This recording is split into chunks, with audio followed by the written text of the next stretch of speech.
Hey my students, how you doing? Hope you having good day. In this video, I'm gonna talk about my student Deku. What if Deku was born with Quirk? If he had some immeasurable powers, so watch till end. And subscribe for more, also like this video, it helps me to stay motivate. And don't forget to check it author of the story and show some love, name of this fanfic is The Quirkless Hero, Dekiru by Sapphiria. Let's jump in video. Once again, the newest hero Dekiru has astounded the masses with no usage of a quirk yet to see.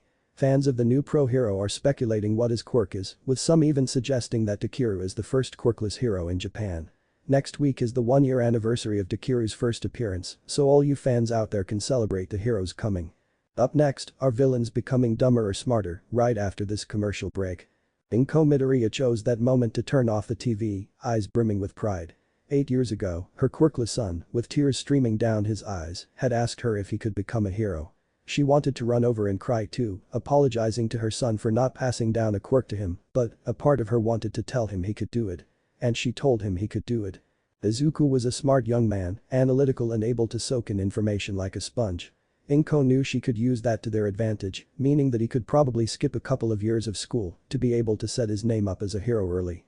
After elementary school, Izuku was homeschooled, with one of the reasons being that the bullying was killing her son from the inside. That wasn't a lie, in all honesty. Inko could tell that Izuku didn't really want to head to school every morning, he didn't want to walk with Kitsuki Bakugo out of pure fear that the holder of a powerful explosion quirk would hurt him, he didn't want to go to class because everyone would pick on him due to his lack of a quirk. Inko picked up on this more as time passed on and realized that getting her son out of public education would be the best thing for him as he was growing up. It also worked with her plan to make her son into a hero just like the pro named All Might. One of Hisashi's old friends worked in creating items to support heroes, weapons included, and owed her husband a favor. Inko cashed in that favor, the favor being that this friend would make equipment worthy for a quirkless hero, a hero everyone can look up to. Of course, the old friend was more than happy to help and even gave her the locations of a few nearby dojos for combat training and martial arts. She could still remember the look on Izuku's face when she told him her plan, and that look was the thing that strived her to push her son further than he would have been if she had allowed him to go to junior high. Izuku wanted to be a hero, so why not do it before he was at the age to enter high school? By then, Izuku had already been secretly going to martial arts sessions secretly in the case that nobody in school knew about it and had since he was 5. That meant Inko could focus on his education for the next 2 years after he left elementary, education that was rounded into about 3 years of high school. It would be grueling, her son would be drained, but it would give him a hero license by the time he was roughly 14 years old, 13 if he was lucky.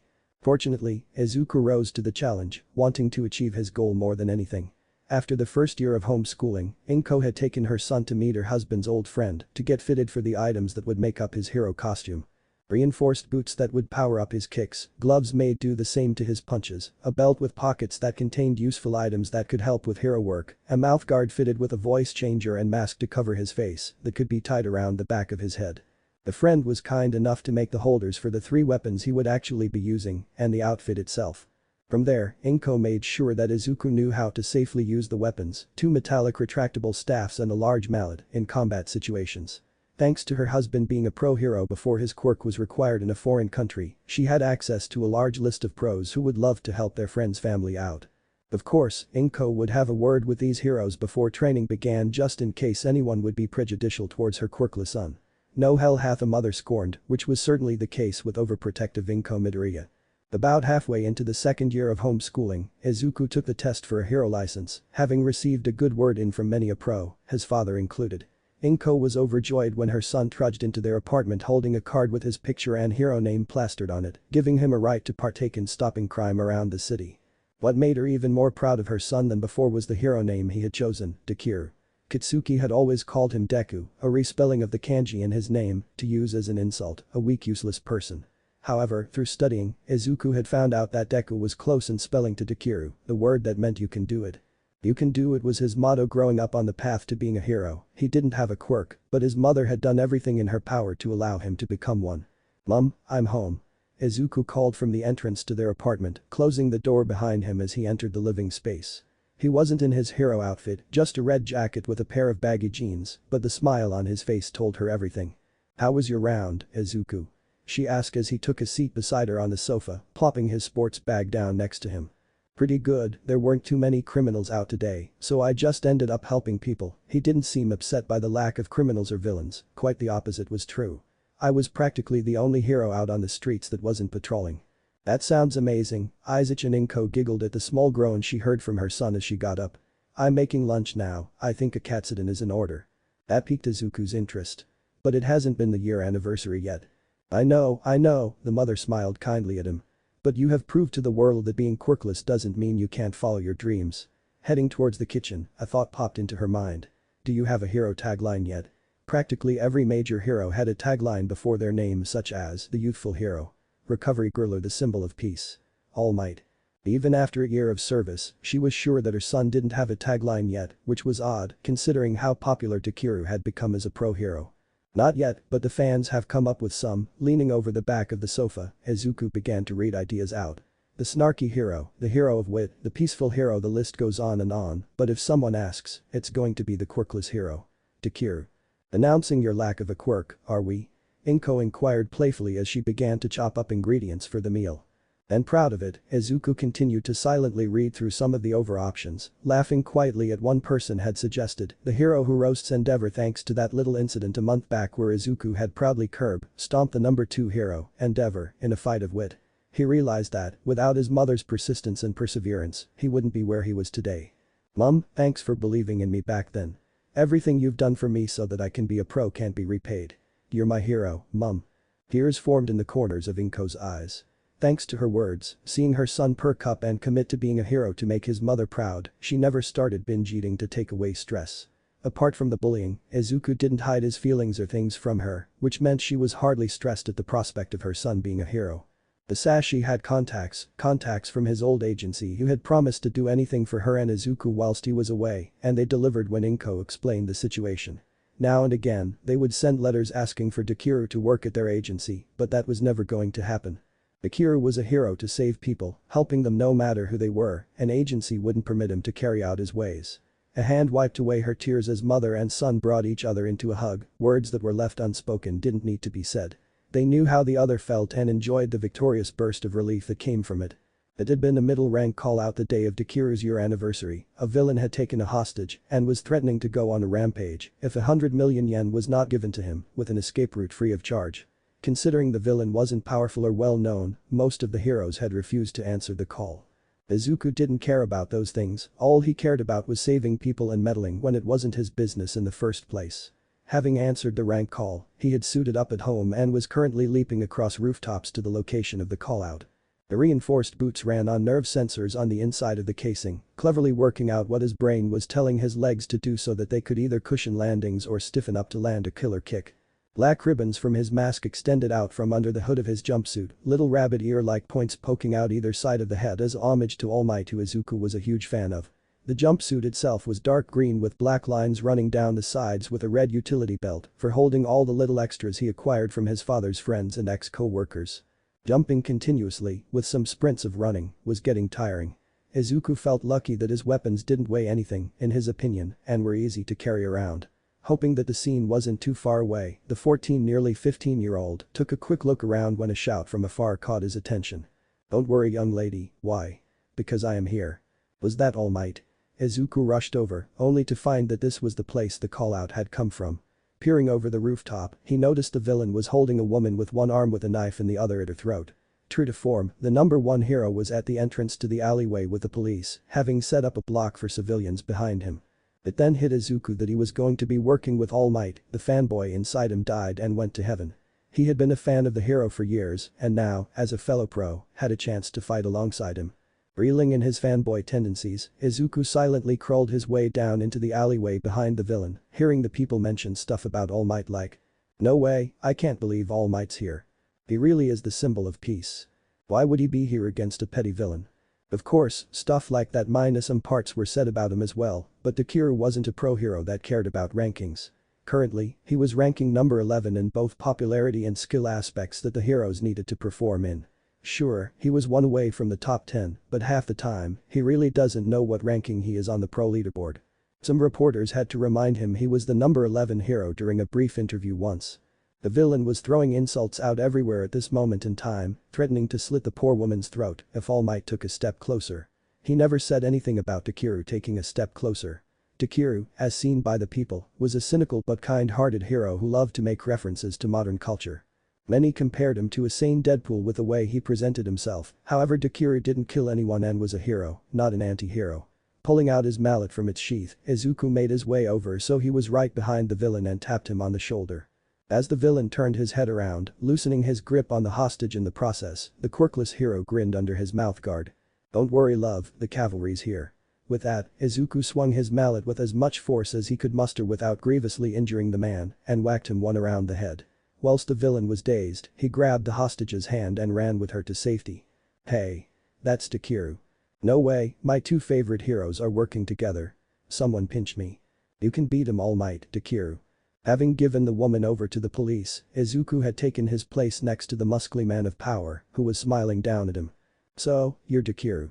Nice to meet you, but pleasantries can be saved for later after we defeat this villain, okay?"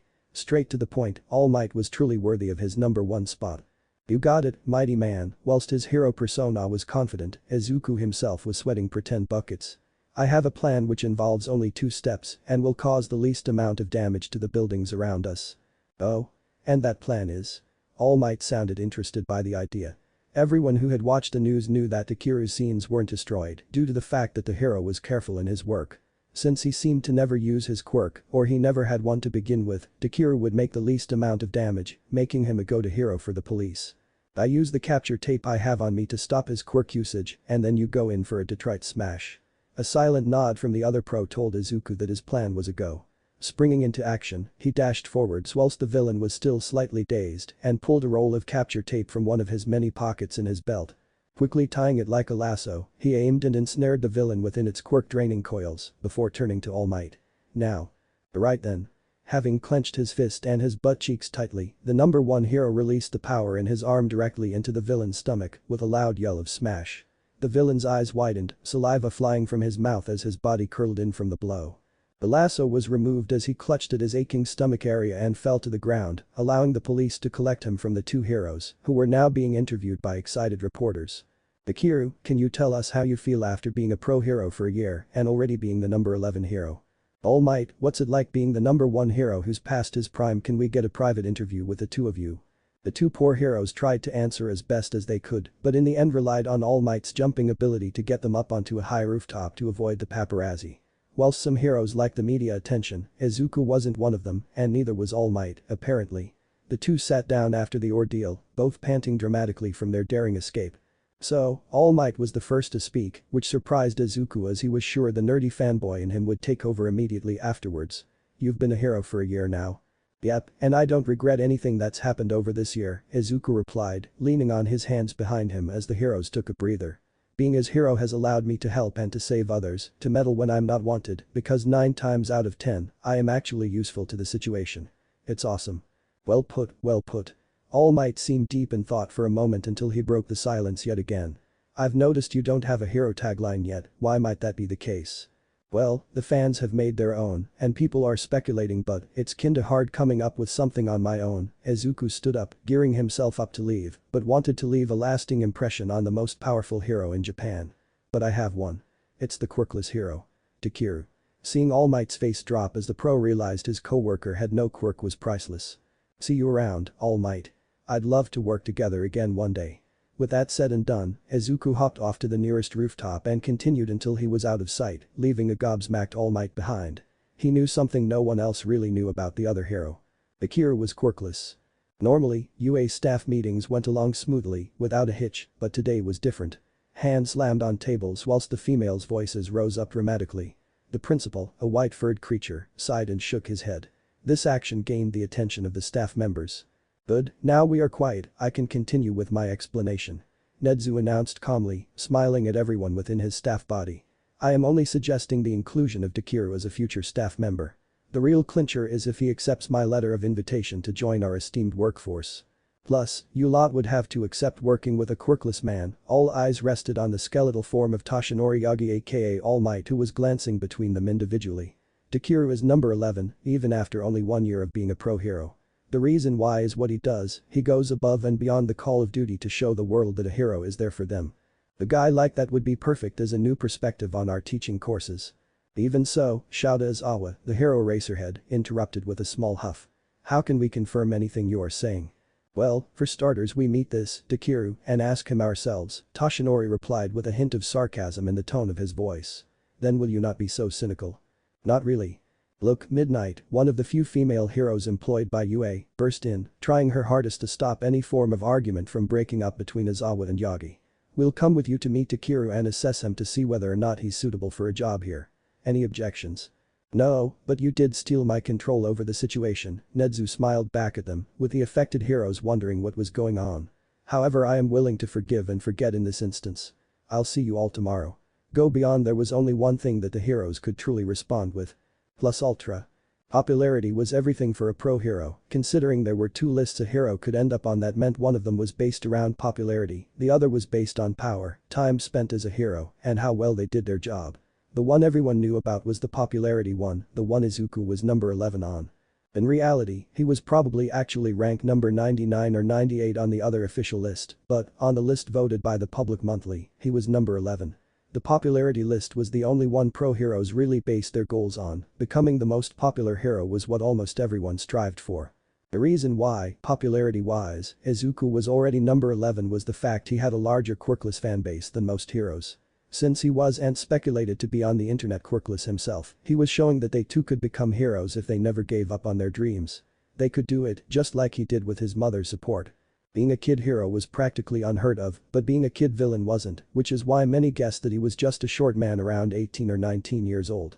The voice changer didn't help matters much in that regard, it made him sound older than he actually was. In a short year, Izuku had realized that he had changed some people's perceptions on what it meant to truly be Quirkless. More Quirkless students had applied to UA for any of their courses, but the hero course was still entirely Quirk-filled, for now.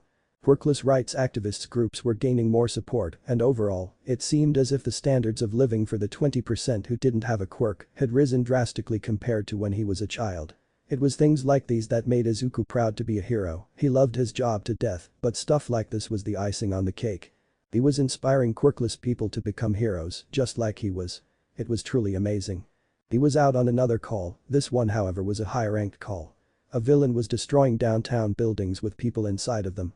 Plenty of other heroes had shown up already, with most of them working on defeating the villain over saving the citizens. There were some focused on the civilians, those with the quirks useful for rescue with a couple of the high-ranked heroes. Izuku was sure that he had seen Endeavor around here somewhere, the number 2 hero in both popularity and professional ranking. The higher-ranked heroes on the scene, professional-wise, were multitasking between rescue and beating the hell out of the villain whose quirk was the ability to turn structures into ice. As for Izuku, he was doing all he could to help those trapped in the now ice-made structures. Of course, most of the other heroes scoffed at the idea of a quirkless pro, but Izuku didn't really care all that much about their opinions. He had a job to do and he was going to do it. Using the mallet, he burst open doorways for trapped families and citizens, whilst using the retractable metal staffs to hold up entrance ways. Even if it was seemingly a small contribution, he was glad to be doing what he could to help.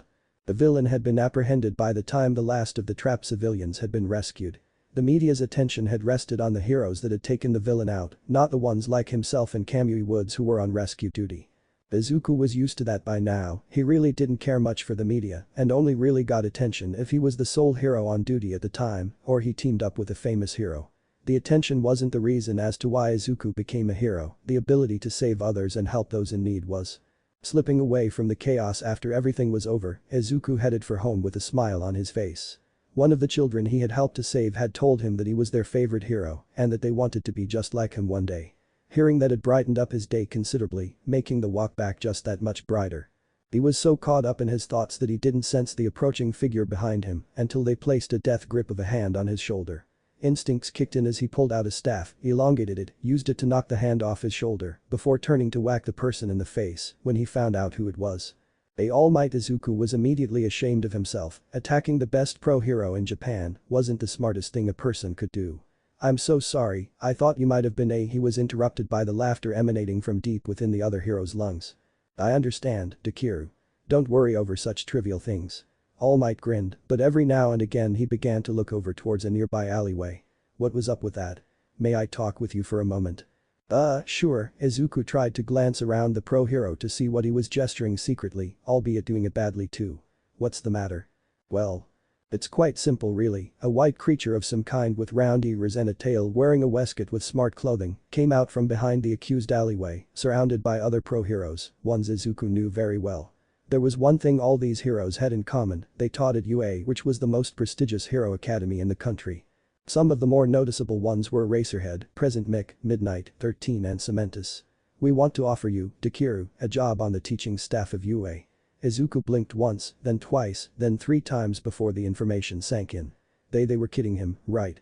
You will have the time to think about it, but I, Principal Nedzu, and the others believe you would make a fine contribution to our staff as a quirkless hero. The principal announced with a constantly joyous expression on his face. Look, you're skilled, but you still make rookie mistakes sometimes, like the first years of UA. Eraserhead stepped up next, glaring down at the only hero who was completely immune to his quirk. But they think your popularity and hand-to-hand combat skills would be good enough for us. Well. Come on. The ever-boisterously loud voice of Present Mick flared up with his usual flamboyancy. Think about it, at the very least. The other pros began to each speak up behind him, creating a deafening amount of mixed noise, until Izuku managed to shout loud enough to be heard. Wait. I thank you for such an amazing honor, but he hung his head slightly with a sad smile resting upon it. I don't think I would be able to take such a job. What do you mean by that? Midnight raised an eyebrow at the smaller hero, placing one of her hands on her hip. You don't think you have enough experience as a hero, do you? Well, that and one other thing, Izuku confirmed with a nod before steeling his nerves. I don't think you could legally employ me because he lowered his head, pulling off his hood, lowering his mouthguard, and untying the eye mask before looking back up. I'm too young to be a teacher.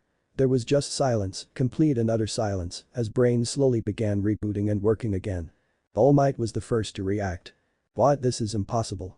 I was sure that you were older. The greatest hero in Japan fell to his knees as a spotlight of shame lit up his deflated form. To think, the quirkless hero Dekiru was just a child. Wait. How in the name of peace or justice did a child get to become a pro-hero? You tell me.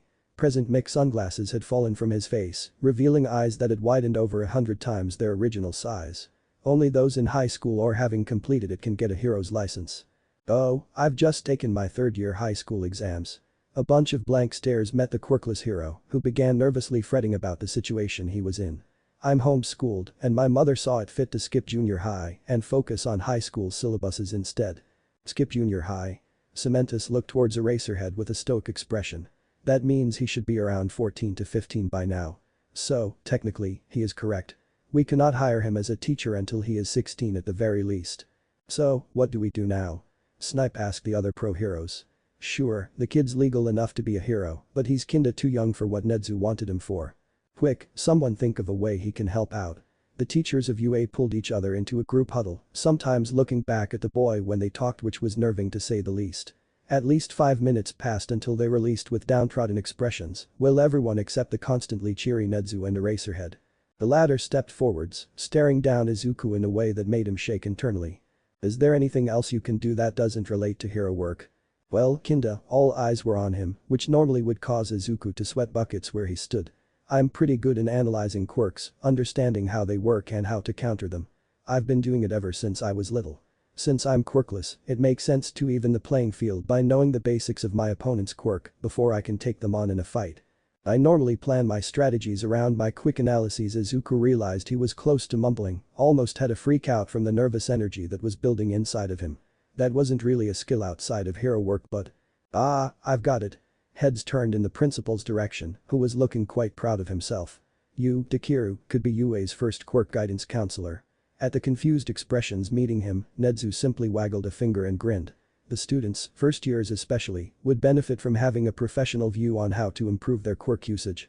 Being a counselor could also allow open gaps for you to go off on hero duty or for another member of staff to ask you to help with one of their sessions if it's heavily based around quirks and quirk usage. The other pro-heroes agreed with their employer's decision, sharing impressed glances with smiles on their faces. That is, if you would accept the invitation to be a part of our workforce. I would be honored to accept, Izuku half bowed out of respect and gratitude towards Nedzu. A long time ago, the quirkless hero would have loved to study at UA High School with its amazing hero courses. Now he had been offered a job there, a part-time job that also allowed him to continue with his work as Dekiru, the pro-hero. Thank you for asking me such an esteemed honor. So, the next year starts in April, right? That's 11 months away. It will give you time to have roughly 2 years in the field of heroics before joining us. The principal confirmed with a nod of his head. Oh, and before I forget, the staff know each other on a first or last name basis.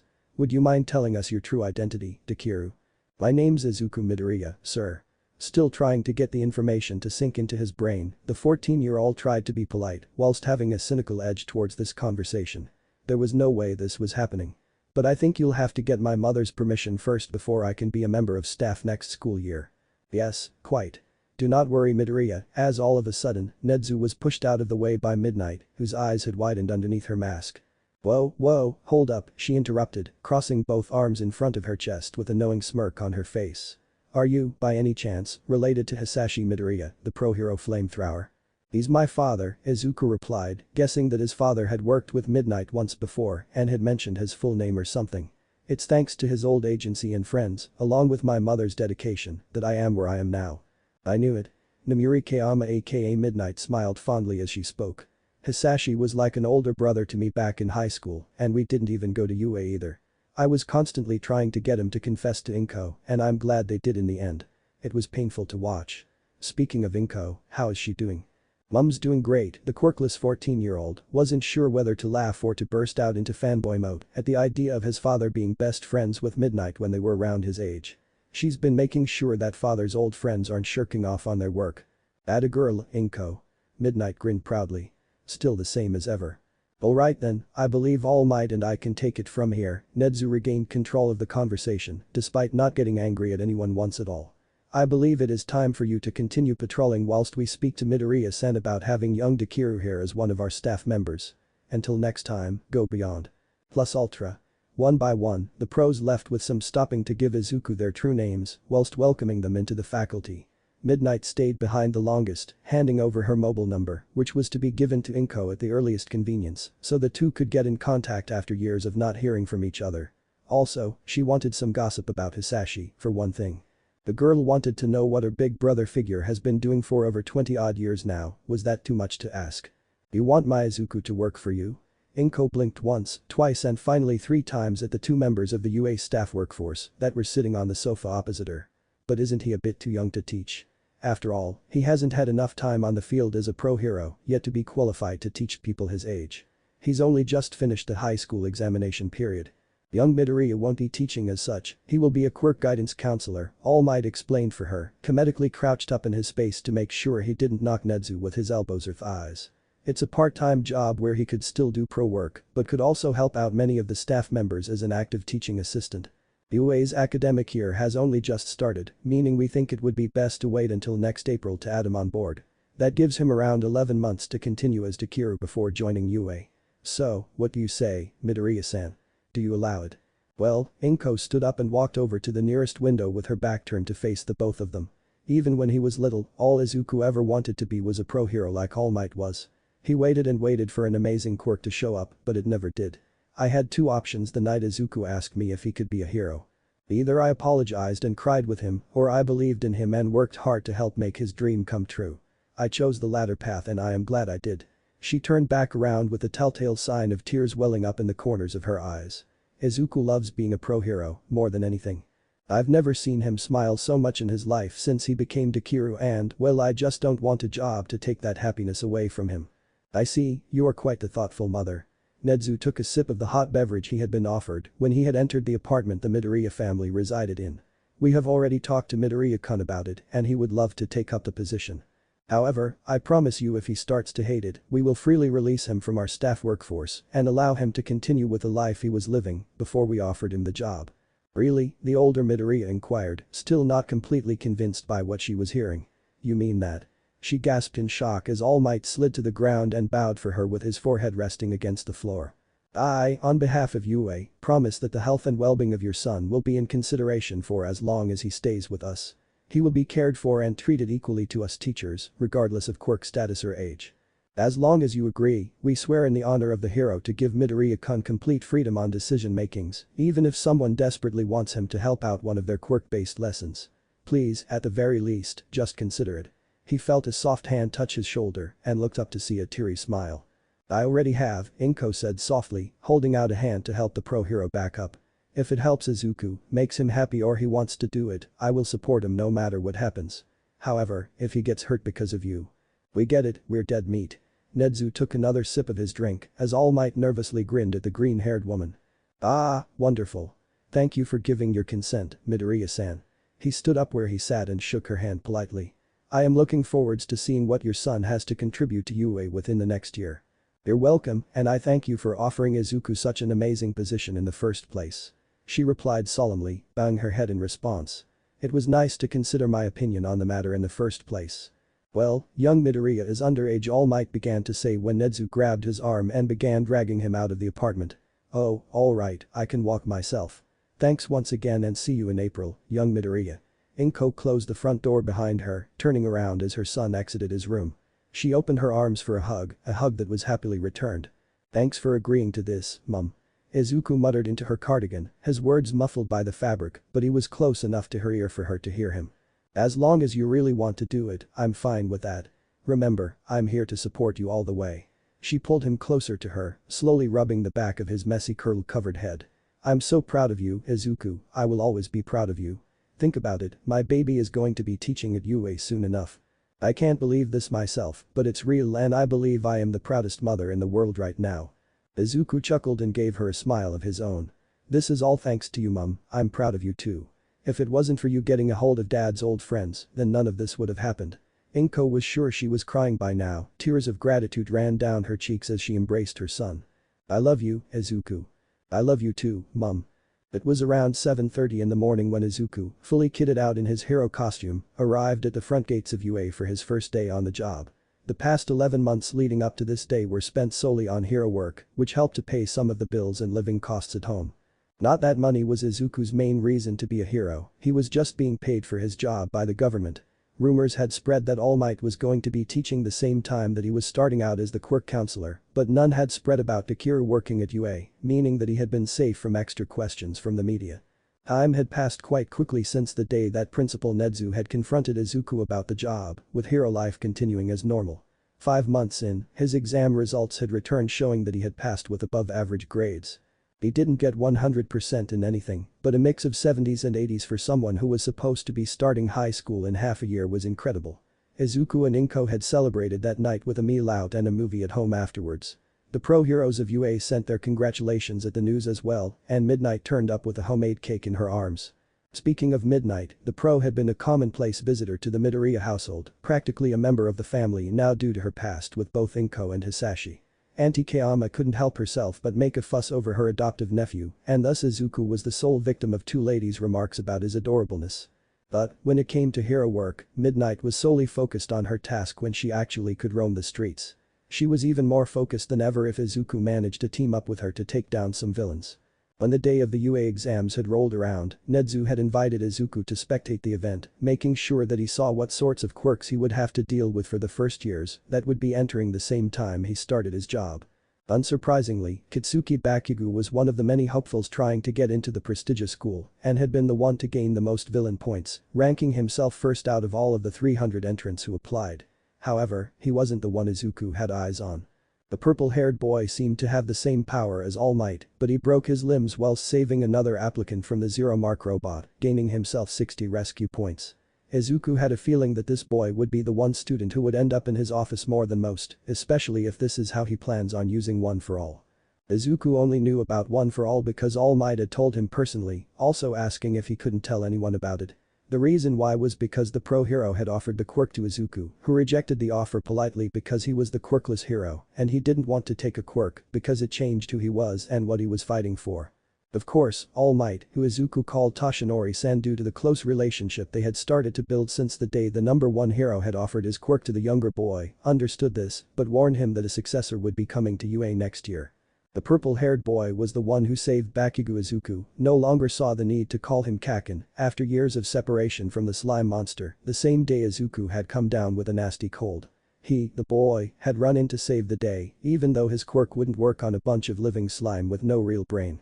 All Might saw the potential in him as the successor of One for All, and thus had been training the boy for 10 months, with a program made by Izuku for somebody who didn't have the natural body that Toshinori had as a teenager when he received One for All. From viewing the exam, Izuku knew his schedule hadn't been met and he berated All Might for it, like an exasperated son would to his excitable father. At least, that's what the pros of UA's staff workforce thought. In fact, Eraserhead had even once asked if All Might had an illegitimate child, with that child being Izuku. He immediately got a well-deserved mallet hit to his face.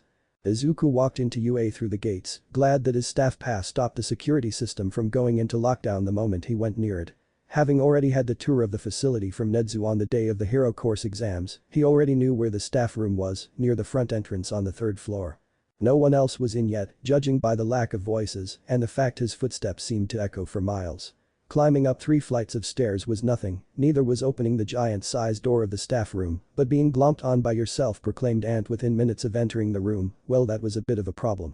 "Can you please let go of me, Aunt Kayama?" Izuku managed to voice his thoughts in a volume no louder than a whisper.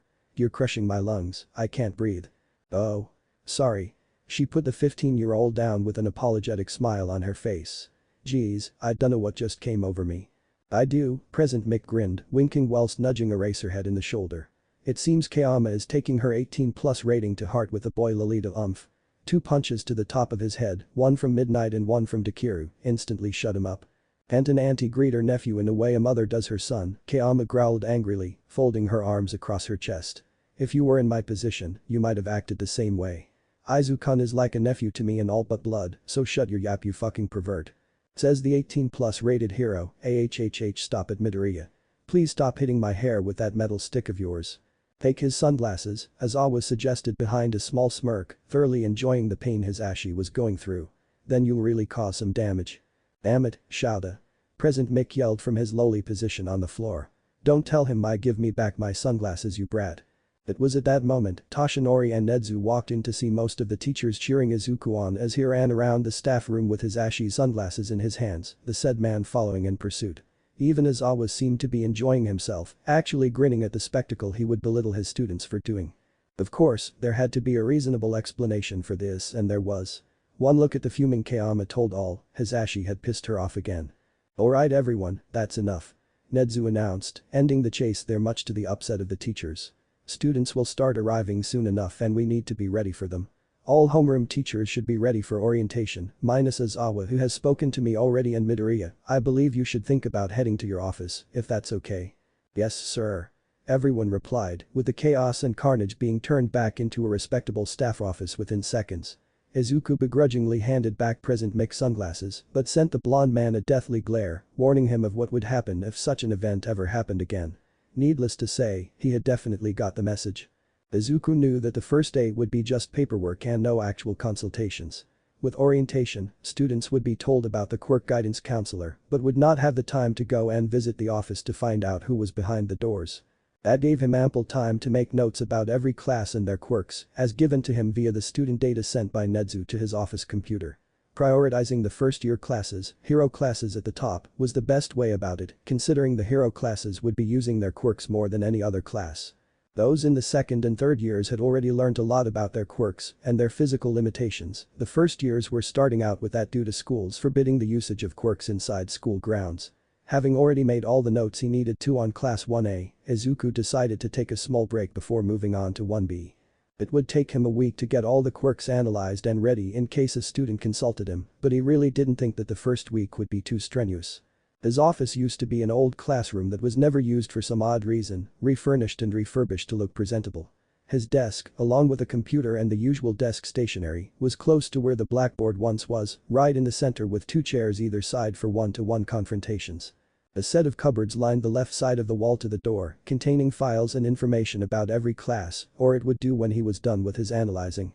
On the right, a mini kitchen with storage for cups, mugs, dried food and other bits was fitted into the corner of the room, with everything plus the kitchen sink included.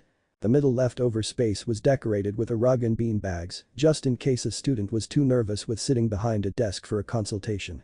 All in all, it was a really good space.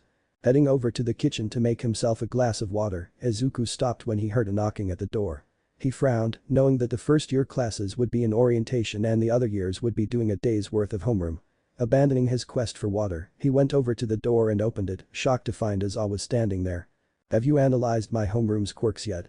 he asked, getting straight to the point. Just finished, actually, Izuku replied, realizing his eyebrow was still raised. Why do you ask?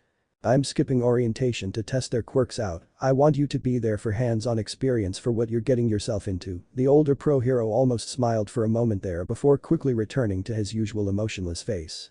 Plus, I really don't want to deal with these brats by myself. They've already bugged me this morning as it is. Nodding, Izuku left the office and shut the door behind him, flipping the sign around telling people not to enter. But something was still bugging him about Eraserhead's words. Wait, haven't you only had them for 5 minutes? Exactly, and they've already bugged me with their attitudes. Seeing that Aizawa was completely serious about it, Izuku couldn't help but grin. May God have mercy on them. The other hero shook his head at that statement. May God have mercy on me. The 20-odd students of Class 1 were already out on the field when Izuku and Aizawa arrived, standing clustered together in their gym uniforms. At first, no one had noticed the shorter hero by their homeroom teacher's side, but once the heroes had finished walking, they had. Oh my god. A pink-skinned girl, Mina Ishido, if Izuku remembered correctly from his earlier analysis of the class, was bouncing where she stood, eyes sparkling. No way, is that who I think it is? You've got to be kidding me. A male named Ejiro Kirishima's eyes widened about 10 times their normal size. I knew All Might was going to be teaching here, but I had no idea. It can't be. Momoyae Rozu, one of the 2 students in the class who got in based on recommendations, gasped slightly in shock, shaking her head. It can't, can it? All of you be quiet, as Awa's eyes lit up and his hair flew up with an unknown force, which caused the students to shut up. I think a few of you have realized who this is beside me. This, for those of you who don't know, is the pro hero Dekiru, UA's official quirk guidance counselor. I have asked him to join me with this test to help him with assessing your quirks in the future. Thank you for having me. Izuku bowed respectfully, but kept his eyes on the class. Slowly, more and more students were realizing who he was, the number 11 hero based on popularity. He hadn't risen nor lowered since a year ago, but he really didn't mind. What the fuck? A familiar yet aggressive voice cut out above the murmurs, turning everyone's attention to a particular Kitsuki Bakugo. Why the fuck is a quirkless loser assessing our quirks? He doesn't even fucking have one. Izuku smirked under his mask, time to show mouthy little Kakin what he had been up to for the past 5 years. You know, Bakugo, he said loudly with confidence, something he could only do now with the strength of a pro hero. You need to learn some respect. With that, he sent a staff crashing into the explosion quirk user's knee before throwing him over his shoulder onto the ground with the ever-popular judo throw. Before the student could get up, Izuku placed a boot on his back with the staff pinning his dominant arm down. Unlike you who has had the leisure of growing up with a flashy and powerful quirk, I worked my way up to where I am now with blood, sweat and tears, and I mean that literally. Now, if anyone else wants to argue whether or not I deserve my position, speak up now. Unsurprisingly, no one said a word. Izuku slowly returned to his place beside Aizawa, who was smirking behind his scarf. Alright then, with the entertainment over, there was a couple of chuckles from some of the braver students as Bakugo growled at them, brushing off the dust from his uniform. Now comes the real task. This is a quirk apprehension test, meaning you are allowed to use your quirks throughout. There will be 8 activities such as a standing long jump, standing ball throw, long distance run, 50-meter sprint, etc. That sounds like fun. Achako Uraraka grinned to the purple-haired boy, Hitachi Shinsu, standing beside her, who don't seem to agree with her. Oh, and one more thing, all eyes landed on Aizawa. The person in last place will be expelled. What? It turned out that Shinsu was the one who fell into last place, and it was understandable really. Outside of One for All, he had a brainwashing quirk which meant nothing in a physical test. The only really good score he obtained was from the standing ball throw, where he managed to use only one finger to propel the ball to over 700 meters, but he came last in everything else. Even Minoru Mineta beat him in 19th place, and that kid's quirk wasn't as great as the brainwashing one Shinsu had, let alone One for All. Halfway though the tests, Izuku noticed that a powered-up Toshinori had been spying on Shinsu to see his progress, but waved at the teenage pro hero when their eyes had met. Some things never changed. Oh, and by the way, I was kidding, Aizawa announced once the results had been shown. No one's getting expelled. It was just there to push you to your limits to prove yourself. Go back to the homeroom and pick up a curriculum booklet from the front desk, class dismissed. He turned his heels and left, ending up in a confrontation with Toshinori as Izuku and the class were left out on the field. Aoi Rozu seemed to know that no one was going to be booted out, except she was wrong. Aizawa was known for expelling students, especially last year when he booted out a whole class. Shaking his head, Izuku went to head to his office so he could get a few more classes done before the end of the day when a hand grabbed his arm. Excuse me, Mr. Dekiru. A gym uniform, probably belonging to the invisible student Toru Hagakure, was standing in behind him, along with the rest of the class. "What did Izawa-sensei mean by you being a quirk guidance counselor?" "Exactly that," Izuku replied, ignoring the blank stares being given to him. "Since I'm quirkless, I need to be able to analyze an opponent's or ally's quirk in a matter of seconds and figure out all the ways that quirk can be used so I can counteract it without putting myself or another person in danger." He rubbed the back of his hood and smiled. "I've been doing it for so long now, it's practically second nature to me." The principal saw how this could be useful to students in many courses, not just the hero course, and asked me to take it up as a living here. "I'm not going to be on school grounds every day due to the fact I'm still a pro hero, but if you need to see me about your quirk, then you could make an appointment via the school's email system."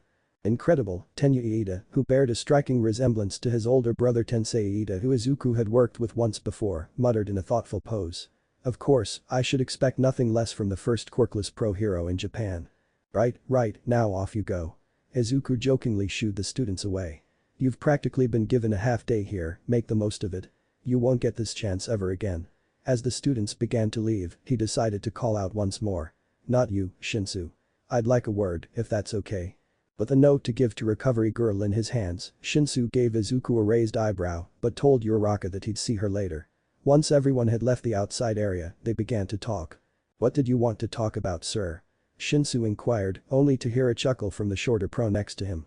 "Please, just call me by my hero name, sir, just sounds too old for me." Izuku chuckled more as the purple-haired student bowed in response. "I saw your performance out there, and I'd like to say. It was rubbish." The student interrupted only to be glared back into silence.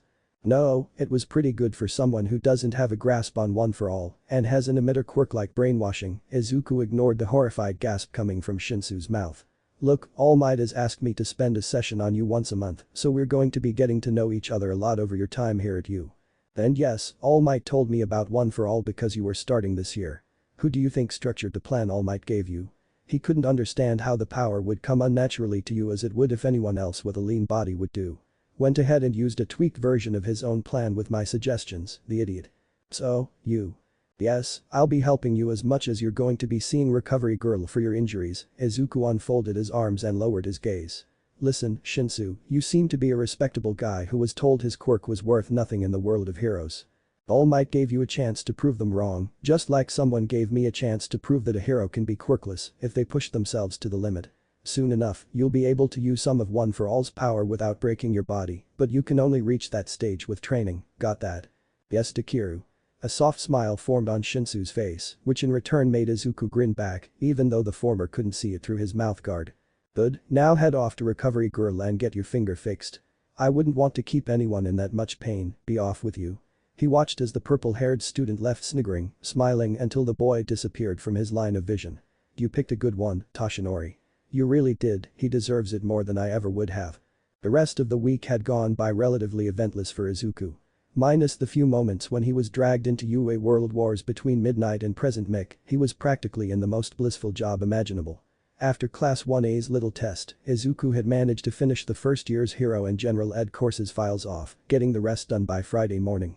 Nobody had come to see him yet and, as far, no one had really called him out for anything. There was one call out on Wednesday, but that was just for cleanup duty from a very messy fight. Leisurely analyzing quirks was, in all essence of the phrase, his dream job. He was actually applying a hobby in a way that helped others, which in turn made him happy inside. Of course, analyzing the quirks wasn't the only thing there was to do, making plans for those quirk users on how to train themselves to a professional level was just one of the many additional things each class file needed to have.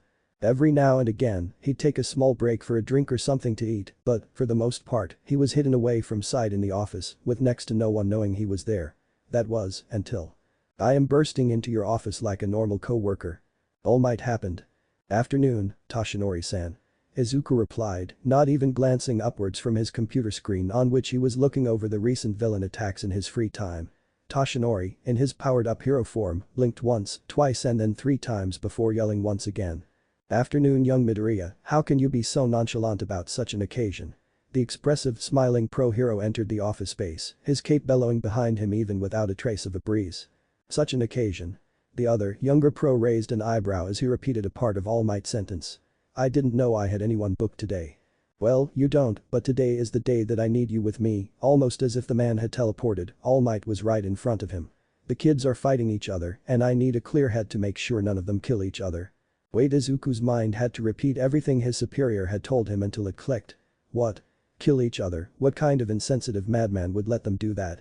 He noticed the slight raising of the hand and groaned loudly. I should have known. Alright then, I'll come along with you, for the student safety. Thank you, young Midoriya. Toshinori grinned down at him with the same intensity as ever. You are going to be a great help today. No problem. The younger hero's eyes latched onto a notebook poking out of All Might's pocket and raised an eyebrow. Teaching for dummies? Seriously? I am not prepared for this job, okay? I never said you were, All Might, I never said you were. Whilst there was some gossip about Dekiru working at UA, the main focus almost immediately shifted to All Might being a class teacher over some quirkless kid with a pro-hero status. Izuku didn't care at all that people had shifted their focus to All Might, he was the #1 hero after all, whilst he was still down low on the official charts. It was only in popularity that he, Izuku, had managed to succeed somewhere, which was all in thanks to his mainly quirkless following. Though, time and time again Izuku had told people that wasn't the reason as to why he was a hero. He became a hero to save people, to be a true hero that helps those in need, no matter how petty their need is. Maybe that's why he wasn't in the news so much, but who cares? Izuku didn't, that's for sure. Waiting with All Might at the training facility they were using made him wonder what kinds of heroes the students wanted to be. Were they out for the money, the fame? Or did they want to be just like All Might? Either way, every Hero Corps student had a reason for becoming a hero, it was just interesting to find out what it was. Although, real-life experience had taught Izuku that the person under the mask may not just be who you think they are from their heroic actions. Midnight was a stone-cold temptress with a quick-fire way to knock villains out cold, whilst Kayama was a kind and loving woman who cared the world for those around her. Endeavor was a powerful hero with an amazing quirk that could be used to save many lives, but the man under the mask Genji Todoroki was a dick, a nasty piece of work who wanted nothing more than to be #1 or to force his powerful hybrid quirk son into that position. That man sickened Izuku to the bones. Aha! All Might's booming cheer brought him out of his thoughts and turned his attention back to the tunnels. Here they come. Slowly, the students of Class 1A walked out from the darkness in a dramatic way, revealing their designed hero costumes. Some were well-fitting for the quirks that the users held, others were a bit weird to say the least. Yaoi Rozu's could be understood as she needed skin contact to make things, and the more skin there was, the larger the object could be, but Minetta's? It was just a jumpsuit with a big diaper on it. As Uraraka was talking to Shinsu, Izuku realized what his outfit was based on. It was rather plain, a simple light lilac tracksuit with a black belt that was made to hold items in its pouches. The support class had made some limb-protecting gloves and boots on request, both black to match the belt. Finally, a large black scarf completed the outfit, which could be used as a mouth and nose cover for when there were gases in the area. Plain, but matched the primary brainwashing quirk, whilst the complete opposite of One for All. It fit him, to put it simply. Out of the corner of his eye, Izuku could see All Might shivering in pride. Some whispers followed at the appearance of the two pro-heroes, including glares from a certain Bakugo, but they quietened down when All Might stepped forwards to speak. Now that you're all ready, it's time for combat training, he announced, only to be interrupted by the raising of the hand from Iida. Sir. This is the city from our entrance exam, Iida noted smartly, having already recognized the students' bearings. Are we conducting urban battles again? Not quite. All Might nudged Izuku in the arm, who rolled his eyes but continued speaking for the #1 hero anyway. Most of the battles you all have seen on the news have been outside in open or slightly enclosed spaces, he told the class, who were hanging on to his every word. However, statistically speaking, only 1 in 5. 6 incidents happen out in the open, with the rest happening inside. There are more dangers with an indoor battle to an outdoor one, especially in a multi-storied building, as it could cause damage to those above or below you. Dealings, home invasions, secret underground lairs. All Might's grin dampened for a slight second, barely even noticeable, before he continued without a hitch. The smartest of criminals remain in the shadows or buried below the ground. Which is why you will be split into 10 teams of 2, and the teams will be split into villains and heroes. Sir, isn't that a bit too advanced?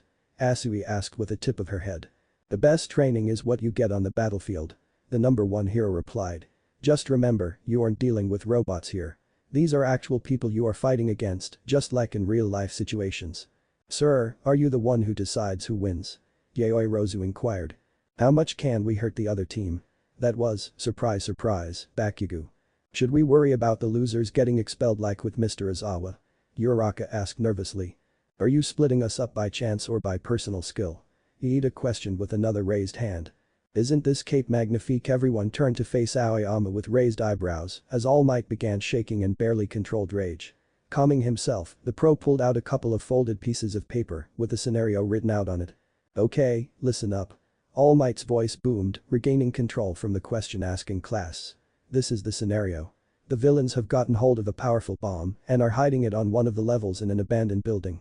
The hero's job is to either secure the weapon or capture the villains to win. For the villains to win, they need to protect the weapon or capture the heroes. Time is limited, so we'll pick the teams by drawing lots. Isn't there a better way? Iida asked, not satisfied by that answer. Many heroes have to team up with other heroes they may have never worked with before, Izuku answered, crossing his arms in front of his chest. By choosing the teams randomly, it mirrors the real-life scenario of many hero fights. Oh, my apologizes then sir, the masked turbo-legged teen replied to the response. Sorry for interrupting. No sweat. All Might turned his back to the students and punched the air excitedly. Let's draw. Team A consisted of Shinsu and Uraraka, Team B was Shoji and Todoroki, Team C was made from Mineta and Yaoyorozu. Team D was Iida and Bakugo, Team E was Ishido and Aoyama, Team F was Kuda and Satyu, Team G was Jiru and Kaminari, with Team H being Asui and Tokoyami. Team I was Hagakure and Ajiro whilst, finally, Team J being Kirishima and Shiro. The first fight was A vs D, with Team A being the villains and Team D being the heroes. Hearing that Team A were the villains, Izuku gave a nervous glance in Shinsu's direction, who couldn't be bothered as he was already muttering stuff to Uraraka about what they could do to win. Sighing internally with relief, Izuku's attention drew over to Iida and Bakugo, who were glaring each other down. It was safe to say that those two weren't going to get along. All Might sent the two teams to their places, bringing everyone else to a control room with multiple viewing windows that showed what was happening in the building. Cleverly, Team A had hid their weapon on floor 3, knocking out the first or last floor rule which Iida and Bakugo could be possibly splitting up and looking for.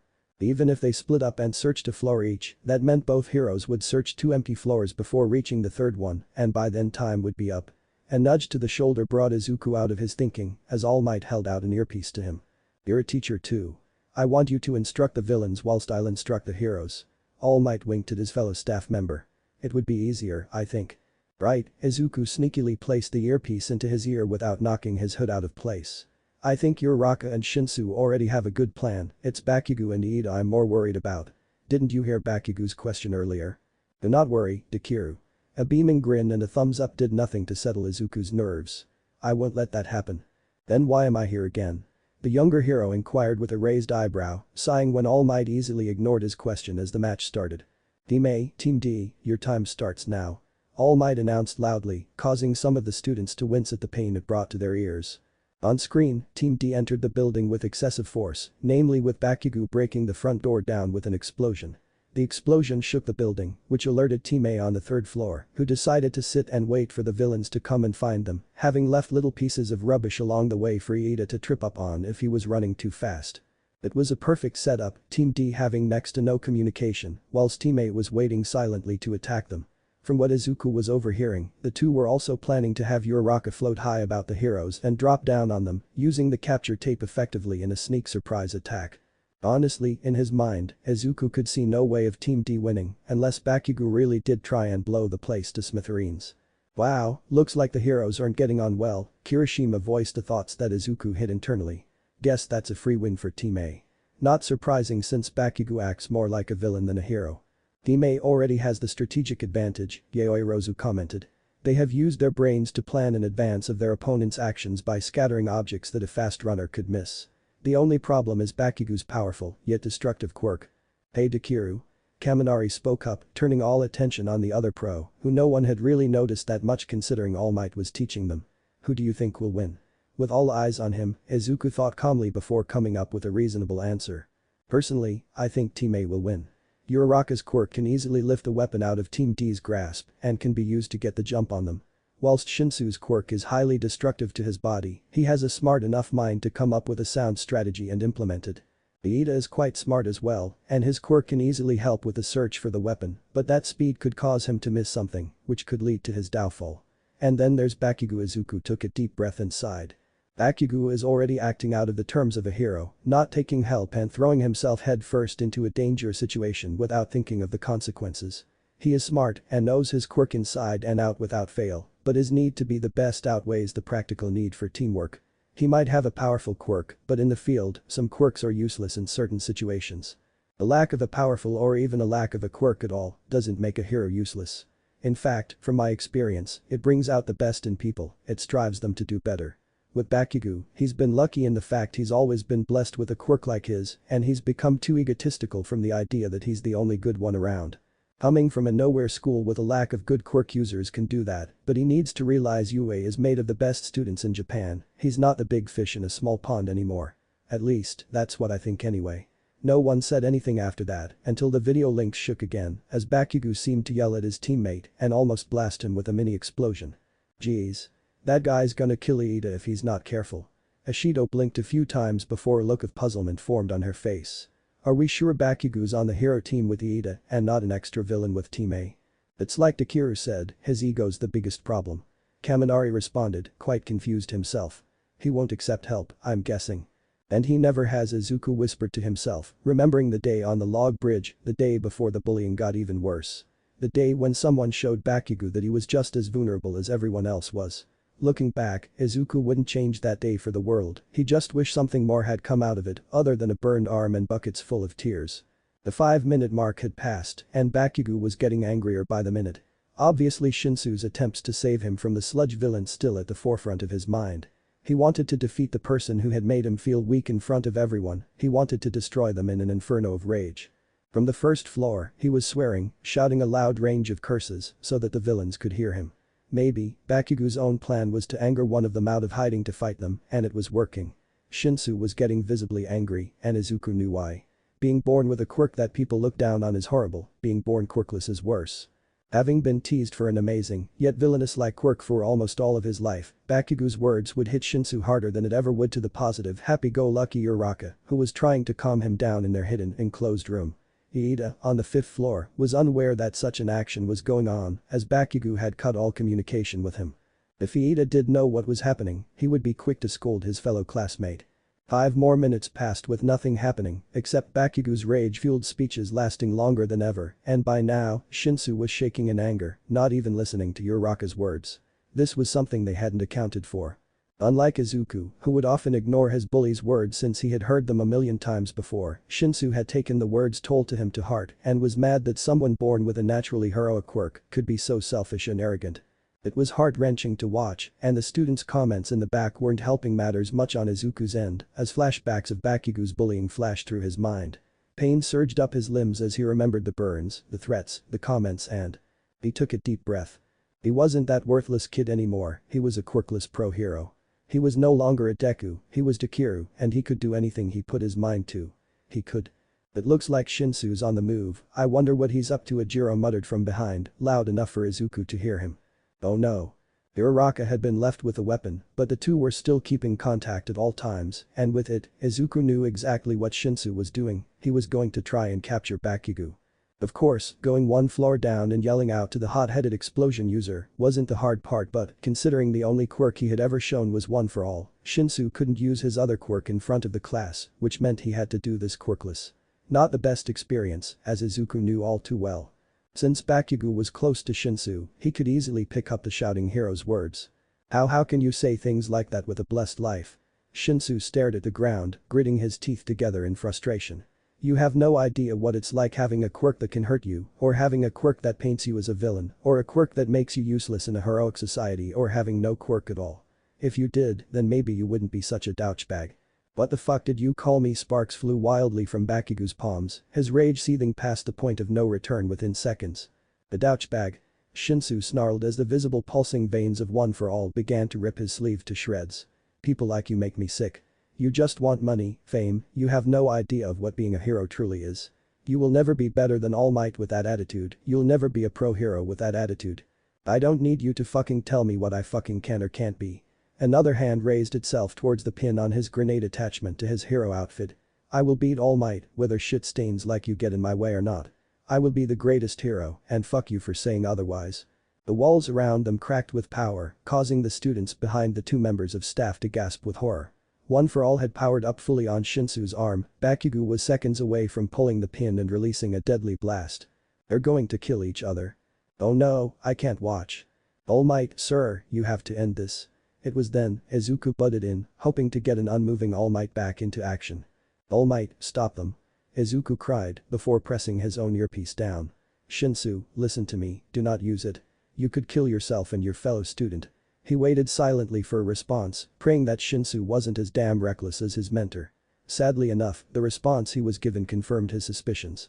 Sorry, sir, but I have to. That was when all hell broke loose. Suddenly, the screens went down, the moment of impact between the two enraged students flickered from view. Whilst the students were unaware of what was happening, the two teachers could still hear almost everything from the devices in their ears, and what they could hear was not pretty. Both of the responding students, Iida and Uraraka, were screaming out of pure fear for their lives. The building's foundations were cracking under the pressure of the colliding attacks. Moments passed without the power of forces giving up. But it was then Izuku learned that silence was not an ally. It was the worst enemy he could ever face. Shinsu wasn't replying to messages and, from the looks of All Might's more relieved expression, Bakugo was breathing. That meant that there could be one casualty inside. With the teachers and most available help a while away from what could end up being a fatality, Izuku only had a few seconds to plan and react. Since the number one hero was immediately calling out Recovery Girl, that left immediate aid to the students inside. Luckily, the ear communicators could connect to the other lines with a quick press of the button. Iida, Uraraka, can you two hear me? Yes, I can hear you, sir. I can hear you. Good, now I want you two to listen to me. Izuku took a deep breath and began to ramble. I want you both to head to the second floor and get Bakugo and Shinsu out of there. The building is unstable and could collapse at any moment. Once outside, I want whomever is able to begin first aid on both of them. All Might is called Recovery Girl, who is sending stretchers over, but on-site first aid may be necessary. We're heading there right now, the exercise is over. Got it. The affirmative calls of got it followed and Izuku pulled his earpiece out, staring over at All Might who had done the same thing. Alright, all of you are responsible teenagers. All Might glanced over the class nervously, hiding his internal feelings with a beaming smile. We're leaving you here to solve the current situation, so no touching anything. Whilst we're out, Yaoi Rozu is in charge, Izuku announced, sharing a nod with the respective rule-abiding student. She will tell us if any one of you act up whilst we're gone, so if you do. Malice glared from his grin, causing half of the class to reduce to shivering messes. Okay, good, glad to know we understand each other. Come on, let's go. He grabbed All Might's arm and dragged him out of the control room and to the front of Building 1, where the students were standing outside, all but one. Uraraka and Iida were staring worriedly down at the stretcher, which had just arrived with two robots carrying it, where Shinsu lay unconscious. His right arm was a blobby mess of purple from the power of One for All, his left was burned severely, so that the skin had turned bright red. Meanwhile, Bakugo stood a few feet away, staring at the ground intensely without a scratch on his body. In the end, it seems as if Shinsu couldn't build up the resolve to attack Bakugo and instead channeled his punch into the ground, destroying parts of the foundation. Not that that was the best way to channel out unimaginable power, but it worked in the end. The two heroes and three students watched as the bots bickered amongst themselves whilst carrying their precious cargo to the infirmary to be mended back into health. Once the injured had been carried away, everyone returned to the control room to find that no one had moved an inch since the two teachers had left. That meant it was time for the evaluation. Even though the match never officially ended, the team that would have won was Team A. The villains would have won the match due to the time it was taking the heroes to find the bomb's location and the great teamwork between the two villains. All Might began, coughing lightly to hide the slight pride that was close to showing. However, the MVP of this matchup is Uraraka. Can anyone tell me why? Sir, I can explain. Yaoi Rozu raised her hand up to take the question before launching headfirst into a long explanation. Iida and Bakugo's teamwork was doomed to fail from the start. Splitting up to search the floors was clever, but with no communication and the fact it was a forced tactic, neither of them would have been able to take on the villains with a weapon of that scale at risk. Bakugo also acted rather villainous in this match, thus meaning that he would naturally not be a suitable candidate for the title of MVP. Shinsu, whilst having come up with the idea of hiding on the third floor, lost his cool and went to confront the hero by himself. Whilst that was villainous of him to do so, it cost him his arms and the building almost coming down to do so. Although, his actions were of no villainous intent and he restricted himself from punching Bakugo with his quirk, something a true villain wouldn't think twice about doing. Uraraka stayed with the weapon and followed the plan to a T, although her words nor actions screamed villain. Many villains are smart enough to remain quiet if they are hiding with something as valuable as weaponry or stolen goods, for example. For those reasons, she was the only one capable of ending up as the MVP of the match. Silence was met by her words. The class just stared until she turned to All Might for a verbal confirmation of her observations. Am I right? Well, yes. All Might stumbled, still shocked by her incredibly wordy deduction. I was just thinking the same thing. Good job. No, you weren't, Izuku thought with an inward awkward laugh. You were just in awe of her like everyone else. Although, I can see why. She must be talented to have gotten in via recommendation. Anyway, on to the next teams. Team B will be the heroes, and Team I will be the villains. The number 1 pro hero announced, take what you have learned from the last exercise and use it to your advantage. Yes sir. Team B versus Team I was a one-sided match from the start. Once Todoroki had covered the entire building in ice, coupled with the dupli arms Quirk Shaoji used to sniff them out, the villains were busted. It only took 3 minutes for the match to be over, and soon enough, everyone was back in the control room with easy knowledge of who the MVP was of that fight. Well, yes, All Might wanted to groan as all the students he asked had only explained Todoroki's win, as his quirk froze the others in place obviously. Yaoi Rozu wanted to answer, but was refused as she had answered perfectly last time, and Iida, the next smartest kid in class, didn't seem to want to say anything. Sensing high levels of stress in the hero beside him, Izuku decided to answer the question for him. Does anyone else have an answer? Todoroki minimalized the risk of starting a fight indoors, thus restricting damage to the surroundings and any civilians in the area. In real life, a villain may have a fire or heat quirk that melts the ice from their legs, but his opponents were unlucky. Even though Shaoji seemingly didn't do much, he told Todoroki enough to allow him to calculate how much ice and how thick an ice he needed to produce. Safe to say, they worked effectively as a team, just like the pros do in real life. Whilst Ejiro and Hagakure had no time to react, their plan was also effective if Todoroki didn't use his ice powers. If Hagakure had remained silent and stealthy, she could have captured both heroes with Ejiro as the backup in case anyone slipped past her. The two would have done well had they not been frozen to the ground, however, I would believe that one whack of a tail would have broken the ice around Ejiro's legs, thus freeing him to free his partner and take on their opponents, but the past is behind us now, right? Heads were turning from him to Yaoi Rozu, some minds turning to long-lost sibling conspiracy theories to explain why they both could explain things in such a similar manner. Well said, my co-worker, well said, and exactly what I would have said, given half the chance. Once again, that was a bit of a lie. Whilst All Might did know of Dekiru's analytical capabilities, he didn't know the true extent of the boy's knowledge. And, to be honest, it did scare him a bit. On to the next match, and I want you all to pay close attention to your opponents from now on, okay? Yes, sir. The rest of the matches passed by relatively quickly, with each team improving on what the team before them didn't, with some help from their teachers. Throughout everything, Izuku noticed that Bakugo was gritting his teeth, staring at the floor as if something was stuck on it, and his eyes were lasers that were burning that thing off of it. He realized that loss to Shinsu meant something, especially since that purple-haired guy saved his life from the sludge villain in the months before the new school year. That same event caused All Might to give one for all to Shinsu. There was a reason as to why Bakugo was angry. What was it that he used to say? Oh yeah. I'm not going to be some damsel in some other person's origin story. If anything, Deku, I'm gonna save your weak ass from danger. You'll be begging me to save you, not the other way around. The exact thing he said wasn't going to happen did happen, and Bakugo hated Shinsu for it. That hatred wasn't as bad as the hatred between the two of them as children, but it was enough for Bakugo to be affected by the loss to a now hospitalized wannabe hero who would sail to glory off of his weakest moment. That was typical of Bakugo, it was typical of Kaken. Turning attention away from Bakugo, most of the matches went without a hitch. All except for two. The first was when the team of Yaoi Rozu and Mineta were the villains. Mineta was caught staring rather lewdly at Yaoi Rozu who, after 10 catches of him staring, decided to give him a piece of her own mind and knocked him out, dumping him into a corner until the exercise was over. The other was now simply known as the Aoyama incident, where Aoyama refused to continue since his partner Ishido accidentally splashed some of her acid onto his sparkly cape. His dramatic refusal and automatic win to the hero team landed him with the nickname Drama Queen amongst his peers. Since All Might's hero form timer was ticking out, he had left Izuku to end up the lesson which, with hidden fear in his voice, he was managing to do. The day was not about winning or losing, it was about testing you to see how you would react in a situation similar to the one you all were placed in.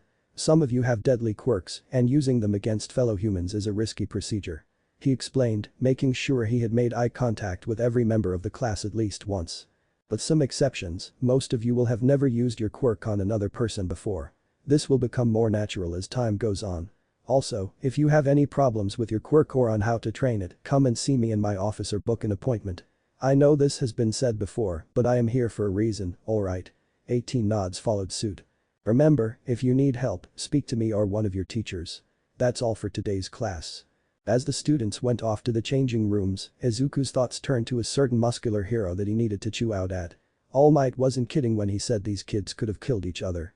It turned out, Recovery Girl was already happily on the scolding All Might bandwagon when Izuku showed up at the infirmary.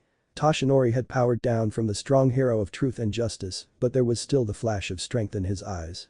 Because of that, Izuku deemed him healthy enough to receive a light tap to the head from a metal made rod used to bash people's faces in.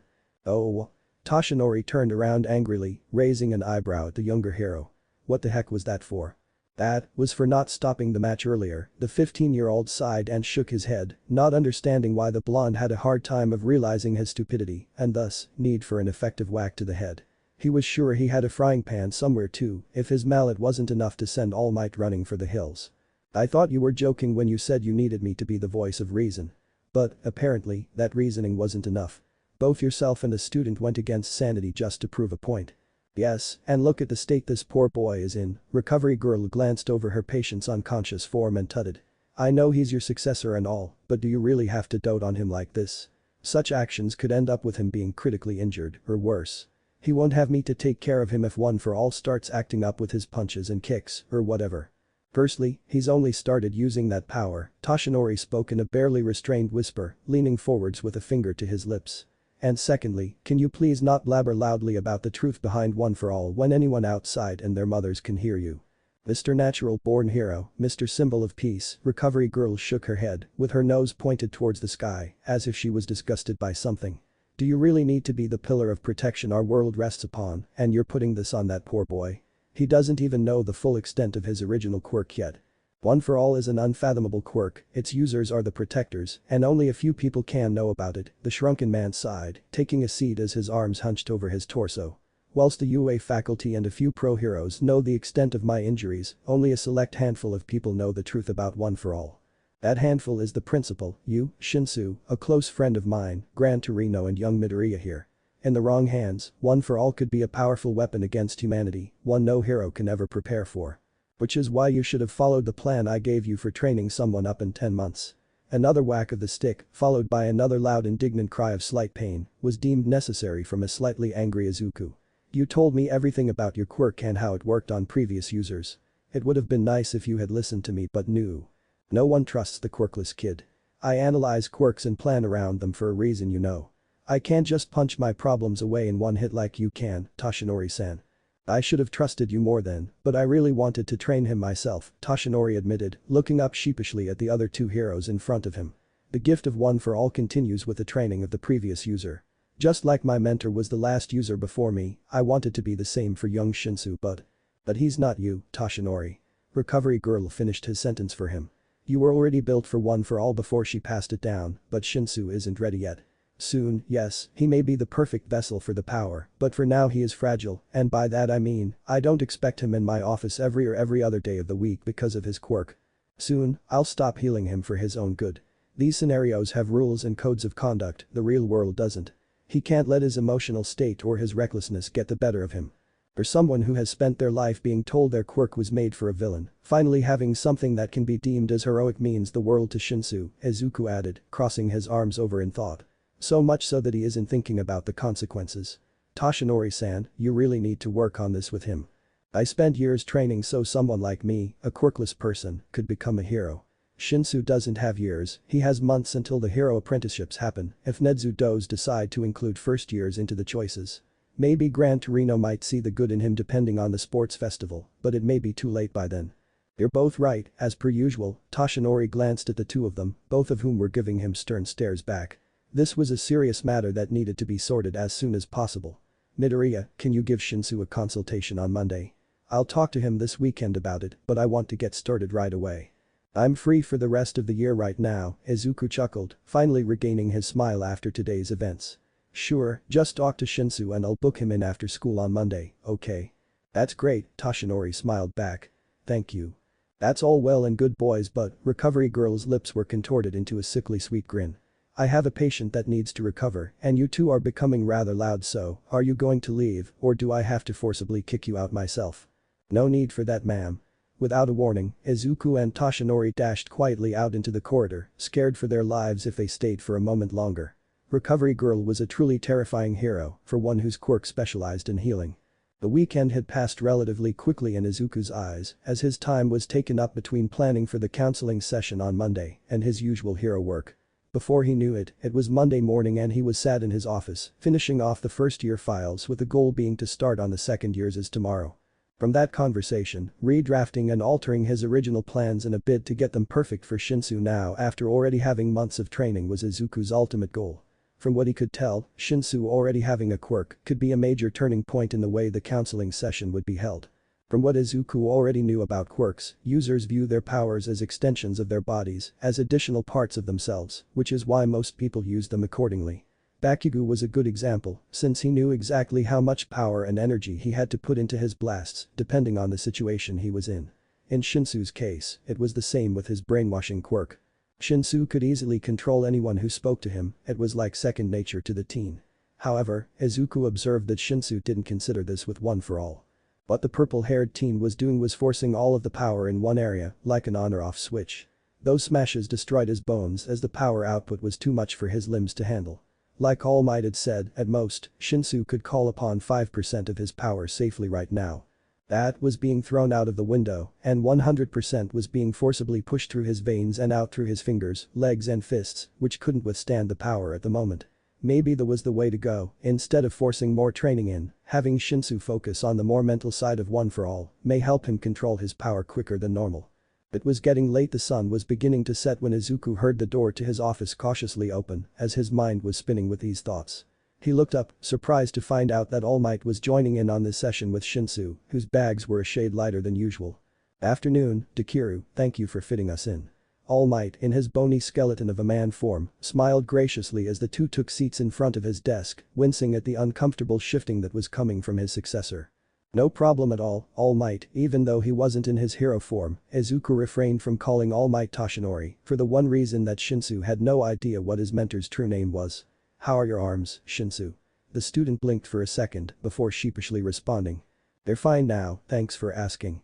Shinsu directed his attention to his feet, an action that caused Izuku to share a sympathetic look with Toshinori over. He must have still felt guilty for his actions during the training exercise on Friday. "Please, don't push yourself down the one-way road to guilt tripping any more than you already have," Izuku told the boy that was around his age. "If anyone is to blame, it's this man for not realizing that you two could have killed each other if you weren't careful. You should have stopped the exercise, All Might, the moment I told you to end it." "But, I was trying to." Toshinori was interrupted by a gloved hand to the face from the pro that was leaning over his desk with a glare flashing in his eyes. "Nope, don't want to hear it, we aren't here to talk about that today." Shinsu watched as Dekiru sat back down and opened a file with his name on it. "We're here to try and solve the issue behind your successor's constant breaking of his bones due to One for All. And I think I may have an answer for that." "You do?" both mentor and successor exclaimed at the same time, calming down after a steely stare from the hero behind the desk. "Shinsu, how would you describe it? Feels like using your birth quirk, your brainwashing quirk?" Izuku asked casually, smirking behind his mask at the raised eyebrow on the student's face. "Well, I don't really think about it much," Shinsu replied anyway, humoring the quirk counselor for a bit. "I get someone to speak, I stare at them and feel a pulse from my brain, and then they do what I want them to do." "I see," the quirkless hero smiled, the response was the one he was betting on hearing. "So, you don't have to force yourself into using your quirk. Your quirk is just a part of you, like a muscle or a joint." With a nod as his answer, and a very confused Toshinori sharing a glance with an equally confused Shinsu, Izuku continued. "Right then, why aren't you doing the same for One for All?" "Huh? From what I've seen, the way you handle One for All is similar to a switch, it's either off or on in one area of your body, or maybe 2 or 3 areas at one, but never all over." Izuku got out of his chair and walked around his desk, his visitors followed his movements with their heads until he was leaning against the edge of the wooden surface. All Might doesn't just summon One for All in one area, the power is surging through his body constantly day and night, so he can easily use it at 100% at any one moment in time when he's in his beefy tough guy form. "Hey." Toshinori pouted whilst Shinsu sniggered at his mentor's slight torment. "I mean it respectfully. It's that form that has been the symbol of peace for decades." Dekiru nodded in All Might's direction, who puffed out his chest proudly in response. "That form is a result of using One for All throughout his body consistently. For you, Shinsu, you're doing what a 5-year-old thinks happens when someone isn't using their quirk. You're treating it like something that has a switch that needs to be forced out. So, I have to ask, what do you think of One for All as a quirk?" Flustered, Shinsu looked at All Might, who gave him a grin and a thumbs up before replying. I think it's a gift, a powerful quirk that I can use to become a hero, a quirk that won't be judged by others because strength quirks aren't seen as villainous. It's flashy and strong and I feel so heroic using it, I feel like I can do anything. Which is why I get so annoyed when I keep on hurting myself. I want to control this quirk so I can use it to become the hero I always wanted to be, but I can't be a hero when I break an arm to pieces when I use it. And because it's a gift, you aren't treating the quirk as if it's yours, the purple-haired student stared at the pro in front of him. Izuku tried to show compassion through his eyes alone as the mouthguard covered up his warm smile. Shinsu, you own One for All now, it's your quirk. You need to start thinking of it as such. Repeat after me, it's not a gift, it's my power. It's not a gift. Shinsu stumbled with his words, struggling to believe what he was saying. It's my power. Like you mean it, Shinsu. Izuku yawned, noticing the lack of conviction in his words. It's not a gift, it's my power. Louder. It's not a gift, it's my power. Toshinori blinked at his successor, who yelled the words from the top of his lungs, which caused him to pant for air afterwards. He also noticed Midoriya's face light up behind his mask and guard. Okay, I believe that one, Izuku chuckled and placed a hand on Shinsu's shoulder. Now act upon it. If One for All is truly your power, learn to control it. Don't act as if it's just a gift, okay? A slow but convincing head nod was all the confirmation that Izuku needed. He retracted his hand so that he could cheerily wave the two off. Okay then, that's all I needed to do for today's session. Same time next week then? Next week? Shinsu asked with furrowed brows. Yes, I need to keep an eye on your progress, especially since there's a class trip on Wednesday that you guys are going on. Izuku returned to his seat, jotting some notes on a piece of lined paper to add to the file. I want to help you become a great hero, Shinsu, so please, let me help you. I know One for All inside and out, thanks to All Might over there. Plus, Recovery Girl will kill us if you end up in her infirmary with horrible injuries again. Both pro-heroes were shaking slightly at the scary punishments delved out by the scariest hero alive, something of which Shinsu had never seen personally for himself. Blissfully unaware, the student blinked before he smiled and nodded at the counselor. Thank you for helping me. Shinsu stood up and bowed as All Might mirrored his actions. You're welcome. Izuku watched as the successor picked up his bag and left the office. Just as he turned to go back to his work, a hand on his shoulder made him turn back around. What's the matter, Toshinori-san? I just wanted to thank you, young Midoriya. Toshinori stared out at the window, tired eyes glinting with the sun's low rays. I don't think the concept of what One for All really is to Shinsu would have had the same impact coming from me. You are right about that, but for the wrong reasons. The 15-year-old sighed, but was giving an invisible small smile to his idol. Maybe, if you had told him, then he would have taken it seriously. But, on the other hand, it might have caused more problems for Shinsu in the future. The way he handles One for All will be completely different to the way you have used it. He can't just copy you. Izuku turned off his computer as he spoke, packing up for the day. You may be his mentor, but he is not meant to be a miniature copy of you. He has a quirk he was born with, one he needs to accept if he is ever going to surpass you in terms of power. Once he learns that, then he can truly take your place as the next symbol of peace, the true successor to All Might. I know that, Toshinori frowned, angry at himself in a way for not realizing how hard it would be for Shinsu to learn how to control his new powers. I should have listened to you in the first place. You know more quirks and their usages than I have punched villains.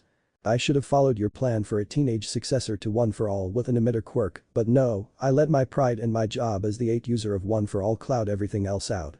I thought it was my responsibility alone to train the next user, but I have no idea how to teach a class of students, let alone personally tutor one to learn how to use the quirk I have passed down to them. All Might. Izuku turned his attention to the sunset as well, taking in a deep breath before he spoke again. Admitting that is the first step in becoming a better mentor. Accepting help from others isn't weak, especially when you're trying to teach another something. We're all human, we can't be perfect at everything, right? Yeah, I should know that better than anyone. Memories of past events, people he couldn't save and villains he couldn't defeat, flashed into Toshinori's vision behind closed eyes. He remembered all the times All Might, symbol of peace and savior of humanity against villainy, wasn't able to save everyone. It hurt him that he couldn't, but he was only human, after all. There was no way he could save everyone in the world. Well then, at least you're working on it now. Izuku lightly punched him in the arm, lowering his mouthguard to show the number one hero his warm smile. And to be honest, when I was little, I was sure you did save everyone. I have watched that video of your debut about 10,000 times over the past decade or so, as far back as I can remember basically. Now I've met the more, well, imperfect side of All Might, I'm glad I don't have that naive view of you anymore. You're a great person, Toshinori-san, I bet your predecessor would be proud of you. Toshinori froze, thinking back to Nana Shimura and how they met, her passing on her gift to him, the few brief moments they had together before she died at the hands of All for One. He closed his eyes once again, this time to hide some tears that were close to forming. Yeah, she would have been proud. At least, I think she would have. He opened his eyes again and grinned at the younger hero. Thank you for talking to me, young Midoriya. It's been a pleasure to learn so much. Toshinori hid a chuckle as the teenager's face lit up with a heated blush. Well, it's nothing really you're welcome. I Never change kid, never change, Izuku blinked as the man slowly walked out of the office, only to pop his head round once again to wave him goodbye. See you tomorrow young Midoriya. Yeah, see you tomorrow. He slowly waved back, waiting until Toshinori had disappeared to breathe a sigh of relief.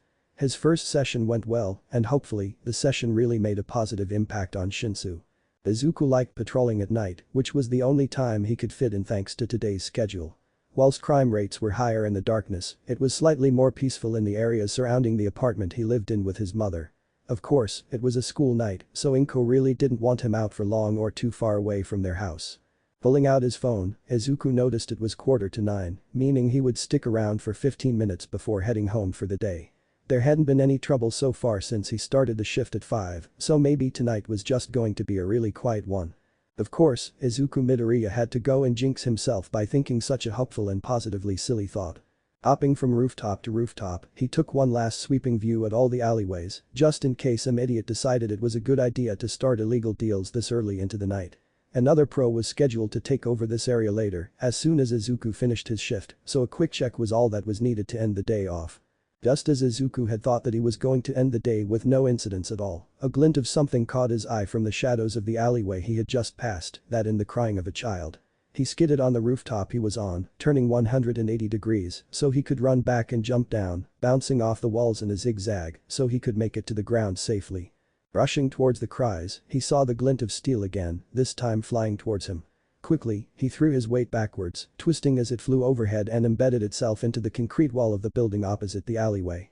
Loud footsteps echoed around the enclosed space as Izuku took a defensive stance, right before he froze at the sight of the person behind the knife throwing. Of all the people he had to run into whilst on patrol, it had to be the hero killer Stain. Stain was becoming notorious in the world of villains, having killed at least 10 heroes already from around Japan because they didn't fit his ideal world of heroes. All of the other victims had been found in quiet locations, mainly alleyways, with not a lot of people around to witness the murders. A shiver of dread ran down Izuku's spine. He had to be careful, otherwise he would end up as victim number 11. The hero and the villain stared each other down for a while as Stain pressed the pause button on his recording device. Once the button was pressed, the crying child's voice disappeared, revealing the true nature behind this. It was a trap to lure a hero into slaughter. Stain pulled a katana out of its sheath whilst Izuku elongated one of his staffs. If he had to fight for his life, then so be it. Assessing the alleyway revealed that there was no one else around, injured or otherwise, so he didn't have to worry about hurting anyone else with his defensive actions. So, you're the new kid on the block, the hero of the minority. Stain spoke first, shocking Izuku by his blunt tone.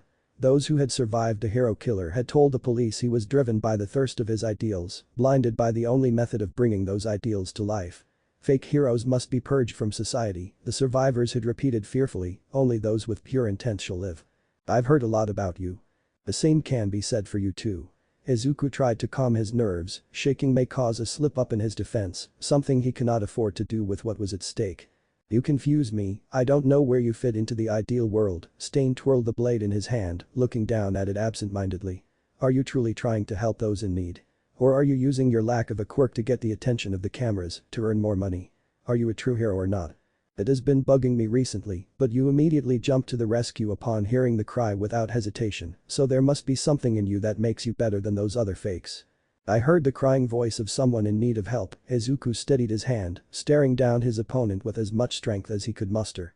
Whether they wanted me or not, I would do anything in my power to help them, even if it means putting myself in danger so they can escape. He smiled behind his mouthguard. Meddling when not needed is the essence of being a true hero, and I'm known for meddling where I'm not wanted. Stain's eyes flashed, a horrifying grin formed on his face. Maybe, just maybe you deserve to live. A hero like yourself, about as close to death as humanly possible, will rarely stand their ground and fight. Well, it's a good thing I'm ready to then. Both men changed positions, ready to charge into battle. Ah, I see, very well then, Stain smirked before he suddenly rushed towards Izuku, blade poised to kill. Give me everything you've got, Dekiru. Izuku leapt to the side, using his staffs to keep the katana's sharp edge away from him. Due to the survivors, he knew exactly how the hero killer worked and had analyzed the man, just in case they ever crossed paths. From what he knew, the blades were used to draw blood, which was most likely due to his quirk that paralyzed if blood was ingested. If he was going to live through this encounter, he had to be alert and not allow himself to get cut. He couldn't, he just had to bide his time. His mother would realize something would be wrong when he doesn't make dinner and call other heroes to help. At least, that's what he hoped would happen. Another blade swiped from the left, only managing to snag the hood of his costume rather than cause any physical damage. That was a close one, almost too close. Another swing like that and it could all be over, with his body on the floor. Hold it together, hold it together, hold it together. Izuku repeated the mental mantra in his mind continuously, however, it was quite hard to do so when a killing maniac was watching his every move and trying to outsmart him. Unfortunately for Stain, Izuku was doing the exact same thing. Look for an opening, aha. Using a staff to catapult himself over Stain's head, he quickly turned, grabbing the handle of his mallet. He pulled it out of its handle and used momentum to send it flying down towards the villain. Stain suddenly backflipped out of the way of incoming danger, deciding to create a no man's land in between them instead of using that chance to get a solid slice in. You already show more promise than the other fakes I've met. Surprisingly, the hero killer crouched down, weapons resheathed. It was a sign of a small truce, one Izuku was wise enough to realize. He too returned his equipment to their proper places but still remained in a cautious pose. I want to ask some questions. What kind? From survivor account Stain had never asked them to talk, instead he continuously hit them until they made a mistake and monologue about how their death would help cleanse the society of heroics. That monologue was one of the reasons why a few heroes had survived the attempted culling, that and they were in an area that was heavily populated with people who could find their injured forms easily. Izuku wasn't so lucky in that department. Obvious ones, Stain's eyes narrowed, unhappy with the supposedly stupid question he had been given. For Izuku, it was a perfectly normal question to ask when a killer suddenly stopped trying to kill you for a random TED talk or something. Why did you become a hero? Well, out of the corner of his vision, Izuku noticed a glint of something heading in his direction. He moved out of the way of the incoming knife, but the next two weren't so easy to dodge. The blade sliced through his mask and mouthguard, both items dropping to the ground as they could no longer remain attached to Izuku's face. Quickly, he raised a hand to check for any bleeding. Somehow he seemed to have luck on his side tonight. There was none. You could at least let me start talking before you start the fight again. Without his mouthguard, Izuku didn't have access to the voice changer installed inside it. Because he didn't have access to the voice changer, Izuku didn't sound like an older version of himself. In short, Stain now knew he was fighting a kid and not an adult. The hero killer stood up straight, putting his spare throwing knives away. I don't fight children. You'd better run along, cosplayer, or else I might change my mind. Stain thought he was a fake, a child just pretending to be a hero.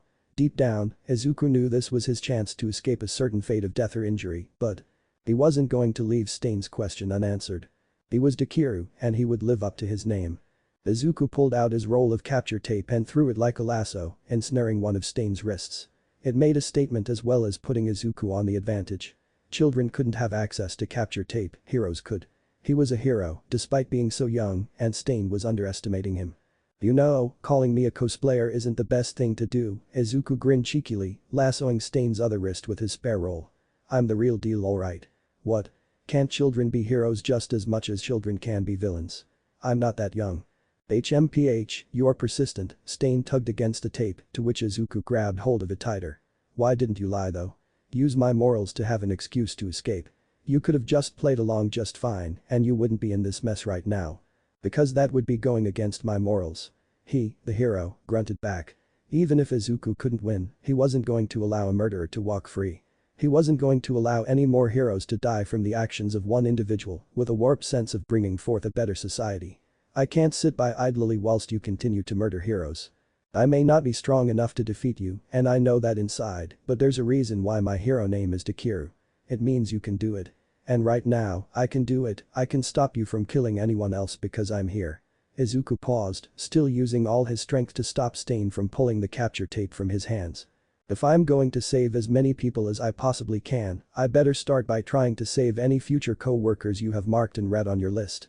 Stain's smile, his creepy gum showing smile, was growing by the sentence. His eyes lit up with a newfound kindled fire. I see, you're a follower of his teachings too. The hero killer was obviously referring to All Might, and whilst it was true that Izuku was inspired by All Might as a child, now Izuku knew the man for what he truly was. A human being with flaws and emotions, not just some icon to be placed on a pedestal. All Might was the ideal hero, yes, but what All Might stood for was something that all heroes should learn from. The lack of monetary greed, the lack of fame fighting, that was nice and all, but All Might was a hero whose only purpose was to serve the people and to save as many as he possibly could. Stain saw All Might's actions as the only way to be a true hero, but the other side of things, the job-like aspect of heroics, contradicted his views slightly. People were putting their lives on the line to make a living, even if they didn't become popular. Judging heroes based on one person solely wasn't how he should create his killer code. Heroes weren't godlike beings, not like All Might was, they were normal people with desires and needs. They were just licensed by the government to use their quirks to stop crime. More heroes garnering the same mentality of All Might may just help change the imbalanced society that ran the world, but killing all heroes that don't fit that mentality would mean a lack of heroes worldwide. Villainy would run amok and Stain would be left to deal with his actions. I used to follow him, I used to want to be like him. By now, Stain had begun the fight once again, striking down with his blade from above after having jumped into the air. His katana was met with Izuku's two staffs in an X shape, both pushing against each other to stop one overpowering the other. But now, I'm my own person, my own hero. I want to save people, just like All Might, but I also want to change society. I may be quirkless, but I'm a hero, and I'm not going to let you kill another person. Pushing forwards, Izuku swiped his staffs to the sides, blowing Stain back which allowed him to regain some breathing space. You want to change society? Yes. Izuku felt tears forming in the corners of his eyes. Do you know what it's like to be told you're nothing because you don't have a quirk? Do you know how it's like knowing that all life has in store for you is an early death and next to no human rights as living beings? As he shouted, the two exchanged blows, using their weapons for both offensive and defensive measures. I couldn't stand it, and as a hero, I want to change it. I want to change the way people see us quirkless. I want to show other people that quirkless people can be heroes too. I want to save people with a smile and for them to feel safe even if I don't have a quirk. Stain managed to gain the upper hand, pushing his blade down until Izuku's staff met his neck. He strained against the weapon, trying to keep it from pushing him down. I see Stain was still grinning, but it was even wider than it had been before. So, you really are a true hero, then, aren't you? I guess I did misjudge you despite your age, Dekiru. You're trying to change society for the better, which means you aren't my enemy. I used to tell the fakers, I'll only let one hero defeat me, kill me, and that hero was All Might. A long tongue licked over chapped lips, but now, I'd be more than happy if you killed me tonight. Luckily for you, I don't like killing people, Izuku grunted, managing to even the odds again by using one of his feet to trip up Stain from behind his ankles. And I never will, not even if they want me dead. Well then, it's good you do stick to your morals. Stain rectified his position, staring the young hero down. But I have more fakes to eradicate from society and I don't want to be caught just yet. So, I believe I have to stab you. For your quirk, right? Izuku smirked as Stain's grin finally dropped. You need the blood of your victims to paralyze them. It lasts for a set amount of time, which allows you to usually kill them off or let them bleed to death. I've had my theories, it could be linked to the amount of blood indigested, the number of people afflicted or a person's blood type. Seeing the flinch confirmed Izuku's suspicions. So, if it's blood type, that means the time limit is different depending on type. And if the amount of time is longest against type B, then that means type O has the shortest time limit, am I right? You're right. Stain was smiling again, and it was terrifying. You're pretty smart for a small brat, Dekiru. I have to be, Izuku answered back immediately. In a world where I can't use a quirk to fight back, I have to figure out the opponent's quirk and use my own skills to defeat them. It's the basics for me. Well then, let's wrap this up. Stain held his katana loosely, twisting it so it caught the light of the moon in various different places along the blade.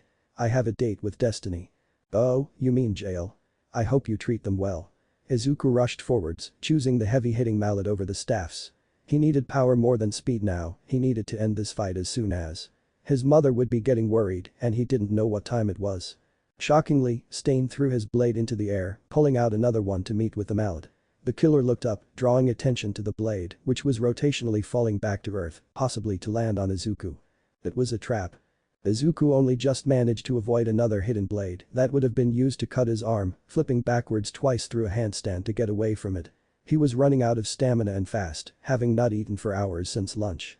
There was no way he could last much longer. He had to end this and quickly. Reaching into his belt pouch, he pulled out a smoke bomb and threw it as hard as he could. It hit the ground, sending bellowing cloudy smoke to cover the hero killer, who was coughing loudly. Great, he was right where Izuku wanted him to be. He rushed forwards, jumping to gain height before swinging his mallet down where the hero killer's head should be, which resulted in a hit. Izuku landed on the ground, smiling as the smoke cleared to reveal an unconscious Stain. He'd done it, he'd beaten the hero killer. Him, a quirkless hero who succeeded where quirked heroes had failed. A part of him was still on edge, but his brain blamed it from the adrenaline from the fight. Izuku brought his phone out of his pocket and was about to dial the police to come and pick the hero killer up when a searing pain burst through his abdomen. His pupils contracted as he looked down, only to be greeted with a blood-stained blade to be sticking out of his gut. He couldn't speak, this wasn't happening, there was no way this was happening. The blade was pulled out, agonizing flares of pain sparked in the area, and Izuku fell to the floor, his mobile skidded away from his prone form slightly from his left hand. Blood was pooling beneath him from his wound, and his ears felt as if they had been submerged underwater. How? How? You're still young, Stain wasn't unconscious, he was wide awake with a bulge protruding from his scalp. He'd been faking it, waiting for Izuku to make a rookie mistake. He knew he should have checked if the hero killer was truly unconscious. But, you'll have time to learn from your mistakes. The man licked his blade slowly, almost as if he was savoring the taste. Almost immediately, Izuku felt his limbs lock up, they weren't responding to any mental commands he gave them. Only his eyes and his mouth continued to work for him. I won't let you die, I would never let a true hero die, I just needed you incapacitated so I could leave. You did well, very well, especially for a hero of your caliber. And no please don't. Izuku found trouble in speaking, his vision blurring as the blood loss and pain mixed to affect his brain. Please don't kill anyone else. Even in this state, you are still thinking of others above yourself. Stain shook his head with a fond as one can get from a homicidal maniac smile. A true hero indeed. You won't die, but I won't agree to your wishes. I have a new society to build. The hero killer turned and left, the blood dripping in droplets from the tip of his blade as he walked. Once he was out of sight, Izuku struggled to reach to his phone, forcing his eyes open to stop them from closing shut. He needed to get help, he needed to call his mother, All Might, anyone. He couldn't do anything, his limbs still wouldn't respond, and he was stuck where he lay. The screen was dark, cold and dead, smeared with his own blood. How fitting. Izuku couldn't keep his eyes open, they were forcing themselves shut as the world darkened around him. He only wished that someone could find him in time. Inko paced around the living space, making sure to mind the furniture as she did so. It was 9:30, way past the time of Izuku's patrol ending, and usually he'd be back within 5 minutes of his shift ending, 10 at a push if he was the other side of Musatafu. Izuku knew how worried she would get over him, so made sure to come back as soon as possible to spare her the grief. She had checked the local news, with no major villain takedowns or crimes at all in the area, Izuku should have been back 20 minutes ago. And yet, he was still nowhere to be seen. Her nerves were on edge, the horrific thoughts of her son being injured sprung into her mind as she imagined the worst. No, she hadn't imagined the worst. If she had. Then she'd be imagining her baby's dead corpse. Inko shook the thoughts from her head, staring at the bowl of katsudon she had made especially for him. It was slowly going cold as time ticked on, which kept her worrying about her son as every minute passed. She couldn't continue on like this, biting her nails away to nothing as she waited for her baby to walk through the door with an apologetic "Sorry I'm late." Followed by a lot of nervous rambling. Heading back to the kitchen, she picked up the home phone and dialed Izuku's mobile number which she had memorized perfectly. Her heart soared when she heard the ringtone, only for it to plummet down to earth the longer the tone lasted until she arrived at the voicemail. You've reached the phone of Midoriya Izuku. If I'm not answering, I'm probably on hero business and yes mum, I love you too. Please leave a message after the tone beep. Then the real beep sounded, drawing Inko back into the depths of her horror-filled world of imagination. Hello, Izuku honey, it's me, she gulped as her hands trembled as she held the phone. It's 9:30 and you're not back yet, so can you please call me back whenever you get this? I need to know you're safe and okay, alright sweetheart. I love you, bye. Inko ended the call and leant back against the counter, taking deep breaths to steady herself so she didn't collapse. She hoped her baby was okay. Meanwhile, the ringing of All Might's classic "I am here" catchphrase echoed around the alleyway, sound reverberating from the closed-off space. The screen lit up, mobile shaking from the vibrations it was making. Blood was spattered across the screen, light compared to the small puddle it was bouncing around in. Next to it, a body, oblivious to the world around it in its unconscious state. Crimson blended with green, light skin becoming paler by the second, nearing white. All the while, the puddle of red was growing ever wider. Okay, I get you like dark and creepy spaces at night, Zero muttered as Kaminari led him through the narrow back alleyways. But why did you have to drag me into this? Because I need a witness just in case I do see him, Kaminari replied with an eye roll. Like anyone would believe me if I told them I saw the actual hero killer. Zero stared at his blonde-haired friend for a moment, just stared blankly as the cogs in his mind processed what had been said to him, and then, only just then, did the connection snap into place. Are you crazy? Suddenly, Kaminari was being shook harshly so that his head rolled back and forwards at almost neck-breaking speeds. We're here just so you can get a glance at the most dangerous free villain in Japan, a villain who, you should know, kills heroes like us for a light workout, and we aren't even heroes yet. Do you have some kind of crush on him? Haha. What? Kaminari was leaning backwards, forced so by Zero towering angrily over him. No. It's not like that. I'm just fascinated by him. You're fascinated? Yep. By a hero killer? Yao. Kaminari, do you think you've made the wrong career choice? Zero asked seriously. He was answered by a mix of spluttering and mumbled sentences. Just as he was about to open his mouth, Kaminari slapped a hand over it, shushing him out of the blue. Quiet, I thought I just saw something. Kaminari told him in a hushed, scared whisper. The cello tape Quirk user rolled his eyes and was about to remove the hand when a glint caught his eye. Both boys were silent as a figure stepped out of an alleyway, some kind of liquid dripping from the end of a metallic object. Despite the darkness, the silhouette that was made by the moonlight was unarguable in nature. Jagged ribbons of fabric, multiple shining blades and eyes that pierced the soul of those who glanced at them, it was the hero killer. The two shivered silently, trying their hardest not to be heard or seen. If blood was still rolling off of his blade, then he'd just attacked someone. It was fresh, not dried and crusted. Quite possibly, hidden in the alleyway the villain had exited from, was the dead or possibly dying form of a hero. Stain turned his head in their direction, red eyes glowing like a cat's. Both boys clutched at each other tightly, sweat rolling down their faces as they tried not to be seen. Please don't look this way. Please don't look this way. Stain turned away from them, almost as if he heard their mental pleas. They remained frozen until the clacking of boots against concrete were near enough impossible to hear before they ran towards the alleyway the villain had exited from. The boys skidded to a stop as they saw a downed green figure with blood pooling around the body. Zero. Kaminari had frozen in place, knees trembling as his friend took to action. Zero got closer, and as he did the green turned into a hero's costume and a familiar one at that. It was the same green costume that was worn by their school's quirk guidance counselor. Dude, get here quickly. He yelled with urgency in his tone. Huh? It's Dekiru. Kaminari ran as quickly as he could, sliding into a kneel by Zero's side. The black-haired teen turned the hero's still form over, only to be graced by the freckled face of a fellow teenager. Or it's a cosplayer who played hero, the electricity quirk owner commented in the wrong place at the wrong time. Zero's patience had worn thin now. It didn't matter who it was, the boy had a stab wound and had been bleeding out for some time, so time was of the essence to save his life. Who cares? He's bleeding out. Give me your jacket. Kaminari followed instructions instantly, quickly taking it off before handing it over. Zero bunched it together and pressed it against the wound, wincing as a cry of pain rose from the unconscious person. Do you have your phone on you? No. That's why you were here, as a witness.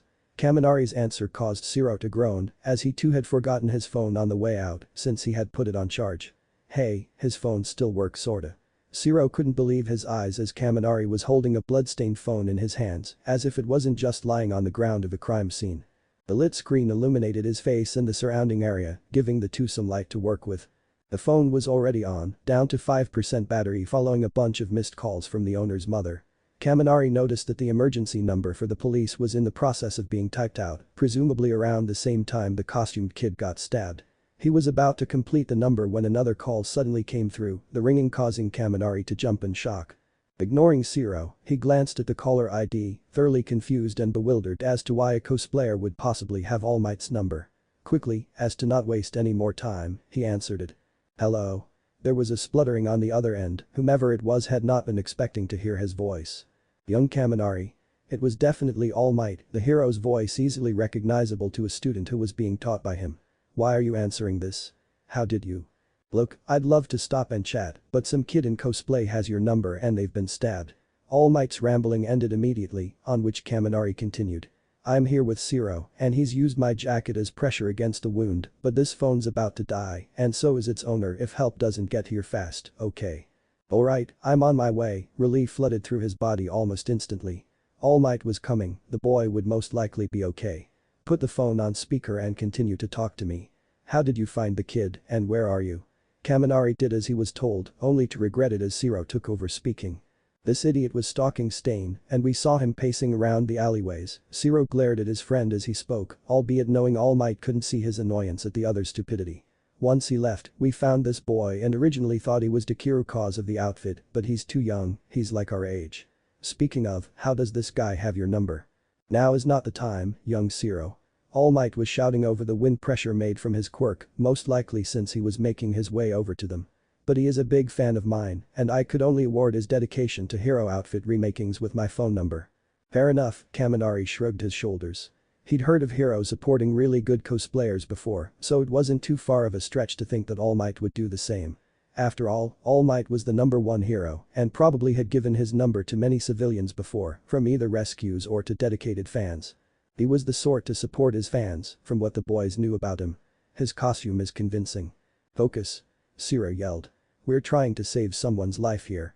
And you boys are doing great. All Might interrupted their argument before it had even had the chance to begin. Now please can I have a location? Yusutafu, in the back alleys near the rundown cinema. Zero remembered the grubby place which was next to the entranceway to where they currently were. The back alley was a marginally straight path through, minus the one exception which the two boys were currently now in. It wasn't the most secluded of places, but according to Kaminari, it matched Stain's reoccurring traits to a T, and, lo and behold, they found him and a potential murder victim in the process. Why had he let himself get dragged into this? At least his hero first aid training course hadn't gone to waste. Please don't be too far. The concrete snapped and broke from the weight of over 500 pounds, hitting it with a tremendous force. Dust cleared to reveal the #1 hero himself, with a small forced smile on his face. All Might was here and that meant they could rest easy. I should be telling you off for trailing villains, the stern and threatening undertone to All Might's voice was not unnoticed by either of them. But I have more pressing matters to attend. The hero picked up the stabbed boy, cradling him gently in his massive arms. Now, I must be off to get this poor lad some help. I will see you both tomorrow in class. With that, All Might took off in a giant leap, leaving the two teens behind in his wake. Wow, he's incredible. Looking to his hand, Kaminari realized the phone was gone and with another look, realized it was now in the back pocket of All Might's golden teaching suit. How did he do that? I didn't even realize he'd taken the phone. That's All Might for you, Zero sighed. And on that note, I'm leaving. See you tomorrow. Wait, don't leave me here. Kaminari's cries were ignored as Zero turned out of view without a second glance. That was enough near heart attack moments for one night, and staying with Kaminari would absolutely trigger another one. Oh. Toshinori waited, clenching his hands into his suit's trouser legs. He'd received a call from Inko Midoriya that Izuku wasn't answering his phone and was late to return from his patrol. Considering how much of a mother's boy he was, Namuri was constantly repeating that to everyone during breaks in the staff room, it was instantly a cause for concern. So, then he tried to contact young Midoriya, only to find that he had been found stabbed by young Kaminari and Zero, who luckily for both himself and Izuku, thought he was a cosplayer and brought the lie he had to tell them to stop Dekiru's secret identity from being revealed. Now, he was waiting for the rest of the UA teaching staff to show up, as Recovery Girl was already there with a distraught Midoriya-san by her side. Seeing Izuku in that state, pale and covered in his own blood, unconscious and unresponsive to the world, it reminded Tashi of Nana. More specifically, how she was found after her death.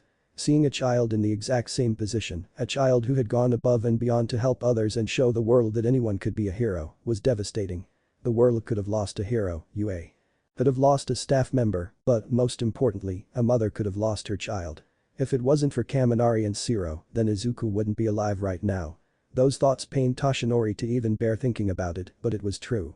However, he'd have to have Aizawa keep an eye on those two, just in case they get suspicious. Yagi. A yell startled the hero, as Kayama rushed into the corridor in civilian clothing, followed by Nedzu, Aizawa and Hisashi. Tears were cascading down her face, she latched onto his jacket when she reached where he was standing. Is he gonna be okay? Is Izuku gonna be okay? I don't know. He tried to answer he back as she sobbed into his shirt. They took him off me as soon as I brought him in. Is it true then? Aizawa spoke up, eyes narrowing towards the #1. Did the hero killer really attack him? If so, then this won't do well at all, Nedzu added, his arms hidden behind his back. The attack on Midoriya would bring scrutiny to UA if the press got wind of this. They won't, Toshinori answered. They can't, not if Dekiru's identity is going to remain safe. Taking in the confused glances, he sighed but continued anyway. Two of Aizawa's students found Midoriya with his mask and mouth guard off. By the looks of it, they were cut off in the fight. We're going to have to find a way to keep them away from knowing why Dekiru is on sudden leave, or they might link the incident to that and figure everything out. Which students? Aizawa asked in the same tired tone as usual. Amanari and Shiro, why? We're good. They'd believe anything you told them. I hope so. At that moment, the doors to Izuku's room opened and Recovery Girl stepped out. Her expression was unreadable until it upturned into a crooked smile. We're in luck. They needed to do a blood transfusion, but the weapon missed all internal organs and major veins or arteries. Her smile widened at the relief-filled sighs that followed. I have offered the usage of my quirk if an IV drip is used, but even then it'll take 2 days for the wound to close up and heal. He was very lucky. That's odd, Hisashi was unusually quiet, considering his usually loud and obnoxious nature. If it was Stain who attacked him, then why wasn't there any extra damage? Like as in showing that Stain was trying to kill him. Perhaps our Midoriya proved himself worthy of sparing, Nezu commented, bright and cheery as usual despite the situation. It is a possibility however, we should be grateful that he should be up and healthy again within a matter of days, thanks to Recovery Girl. We are truly lucky indeed. Lucky? Kayama was still crying, having soaked Toshinori's shirt and having had used his tie as a tissue, she turned from distraught to I want to murder someone in a second. Izuku is hurt, badly hurt. He won't be up for 3 days. Do you know how much strain and hurt that's gonna put on Inko? Kayama Hisashi was silenced immediately by sharp long nails at his throat. Kayama's aura blazed like a wildfire of darkness. Don't say a word, do you hear me? Or else. Okay. Just let me go, would ya? The skirmish between the two ended abruptly as Inko exited her son's hospital room in silence. Inko, Kayama near enough whispered, running up to her best friend, only slowing to a stop right in front of her. Are you? I'll be fine. It was obvious she had been crying, confirmed by the stained trails down her cheeks. Inko was not fine, she was just putting on a brave face. My baby needs me to be strong right now, and I know he'll be fine. And Hisashi? Did you get in contact with him? Of course, he is as worried as I am, Inko wiped her eyes with her pink cardigan. But his work demands him to stay in Europe. He's going to call me every day for an update though. For now, all we can do is wait. All heads turned towards Nezu, whose face was contorted with unusual seriousness. Midori will pull through, with Chiyo's help. I believe in that boy, as I'm sure all of you are as well. Until he wakes up, we won't know the true story of what happened in the alleyway. Is it true? Nezu's beady orbs met the glossy ones of Inko as her form shook. Is it true Izuku fought the hero killer? We don't know with 100% certainty, but from what we know, the principal of UA hung his head down low. The hero killer. Stain was the one to wound him, though to what extent they fought, we have no idea. The main focus now is to keep Midoriya's identity as Dekiru a secret. If word was to get out that a mere child, a quirkless child at that, is a professional hero, the media would be in an uproar. For the sake of Midoriya, we must do whatever we can to keep his secret safe. No matter what the cost. If I find out any of you said a word about this to anyone outside of the group of people here, Kayama snarled, glaring at almost everybody she could. Consider yourselves dead, got it? Her attitude shifted completely as she wrapped an arm gently over Inko's shoulder. Come on, Inko, you need to rest. Izuku wouldn't be happy if he woke up to find you a walking skeleton like Yagi over there. If Toshinori had taken offense, he didn't voice it as the two ladies exited the corridor to eat and to sleep for whatever would come their way tomorrow. Chiyo shook her head sadly, sighing softly as she too followed in their example. I'm guessing, Aizawa was the first to break the silence, much to the other male's surprise. That the USJ is still on tomorrow, despite everything. Why, Aizawa, Nezu's eyes twinkled, something that invoked fear into those around him. Why would you ask such a daft question? Of course, yourself, Yagi and 13 will take Wana to the facility for their trip. It should take their mind off of our missing staff member, shouldn't it? That's one way of putting it, the erasure hero scowled slightly. And for your information, I was talking about the break-in, not the attack on Midoriya. Everything will go ahead as planned. Nezu was smiling, aroused to hide his innermost thoughts and feelings. Gentlemen, I suggest we all get a good night's sleep. After all, our students need us at our best to help make their education be the best it can possibly be. Little did they know what the next day would bring and the consequences of not heading a warning properly. Oh whoa. Izuku hadn't expected to wake up, not after feeling everything fade to black, every limb turn numb. It was quite a shock to hear the beeping of a heart monitor, see the bland paleness of a hospital room, feel overly washed sheets fluffy and warm covering his body. A dull throb resonated from his stomach, probably where he was stabbed. With a wince he pushed himself up, not the smartest decision in the world, but his mind wasn't truly aware of his surroundings just yet, which meant the stack of cards on the bedside table. Despite Kayama's warning, word had got out to the teaching staff of UA, who all in fear of their lives, signed a pact to keep his identity a secret and they had all seemingly sent him get well soon messages. From simple shop brought cards to elaborate message masterpieces, Nemuri, to simple get better messages on a piece of paper ripped out of a notebook, most likely the handiwork of Izawa. As for Toshinori, well, his was an All Might card, the front of the card said I hope you feel All Might soon.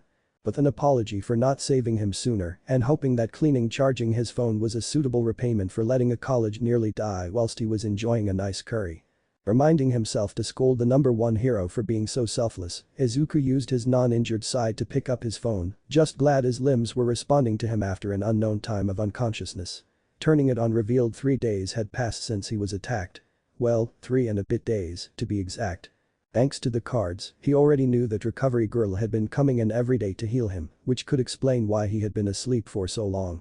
Getting him fit enough to return to his job, all whilst keeping his secret identity from the public was obviously UA's goal. Nedzu was probably the mastermind behind it, but all the teachers seemed to be in on the act. Just as he was about to scroll through the news articles, one caught his eye immediately. USJ attacked by villains. Is UA no longer the mighty hero school it once was? The USJ was attacked. When? How? Why? Tapping on the link brought him to an article made 3 days ago, the day after he was brought in. In it explained how an organization calling themselves the League of Villains attacked the USJ during the trip there by Class 1 Aizawa's class, he realized in horror with a mission to kill All Might and maim some kids along the way. There was only one student casualty, broken bones, most likely Shinsu, then with all 3 teachers injured in some form. Both the student and All Might were taken to the UA infirmary, whilst Aizawa and 13 were taken to hospital due to more severe injuries. The exact same hospital he was currently admitted to. He had to see them, he had to make sure they were okay. Izuku tried to move, to get out of bed, but pain shot through his body, forcing him to lie back down. He may be in hospital, but he wasn't fully healed yet. With a groan, he slammed his head back into his pillow. Both Aizawa and 13 had been injured to near death, and yet here he was unable to move because of an already healed stab wound. He was weak, no wonder it was easy for Stain to fool him. I can hear your negative thinking from out here, stop it. Turning his head, Izuku was shocked to see Aizawa standing in the doorway to his room, bandaged like a mummy, but still as tired as ever. Aizawa. Stop it, the hero took a seat beside his bed, any emotion hidden by the white wraps around his face and arms. I guess you've seen the news by now. Kids and their phones, it's like you can't live without them. I've been unconscious for 3 days. And you needed it, Aizawa grunted, glaring Izuku into silence before he could argue back. Midoriya, get it into that skull of yours, you were stabbed, left to bleed out to death, you almost died. If it wasn't for Recovery Girl, you would still be in a comatose state. You almost died too, Izuku reminded him, a hidden bitterness lay on his tone. At least you managed to protect someone whilst I almost died for nothing. Aizawa immediately realized what the teenager was insinuating. Midoriya. No. Because I didn't do my job correctly, because I didn't make sure he was down, the hero killer is still out there. Tears began to well up in his eyes. Because I wasn't concentrating, someone else will die, another hero will lose their life. More people will be hurt, physically and emotionally.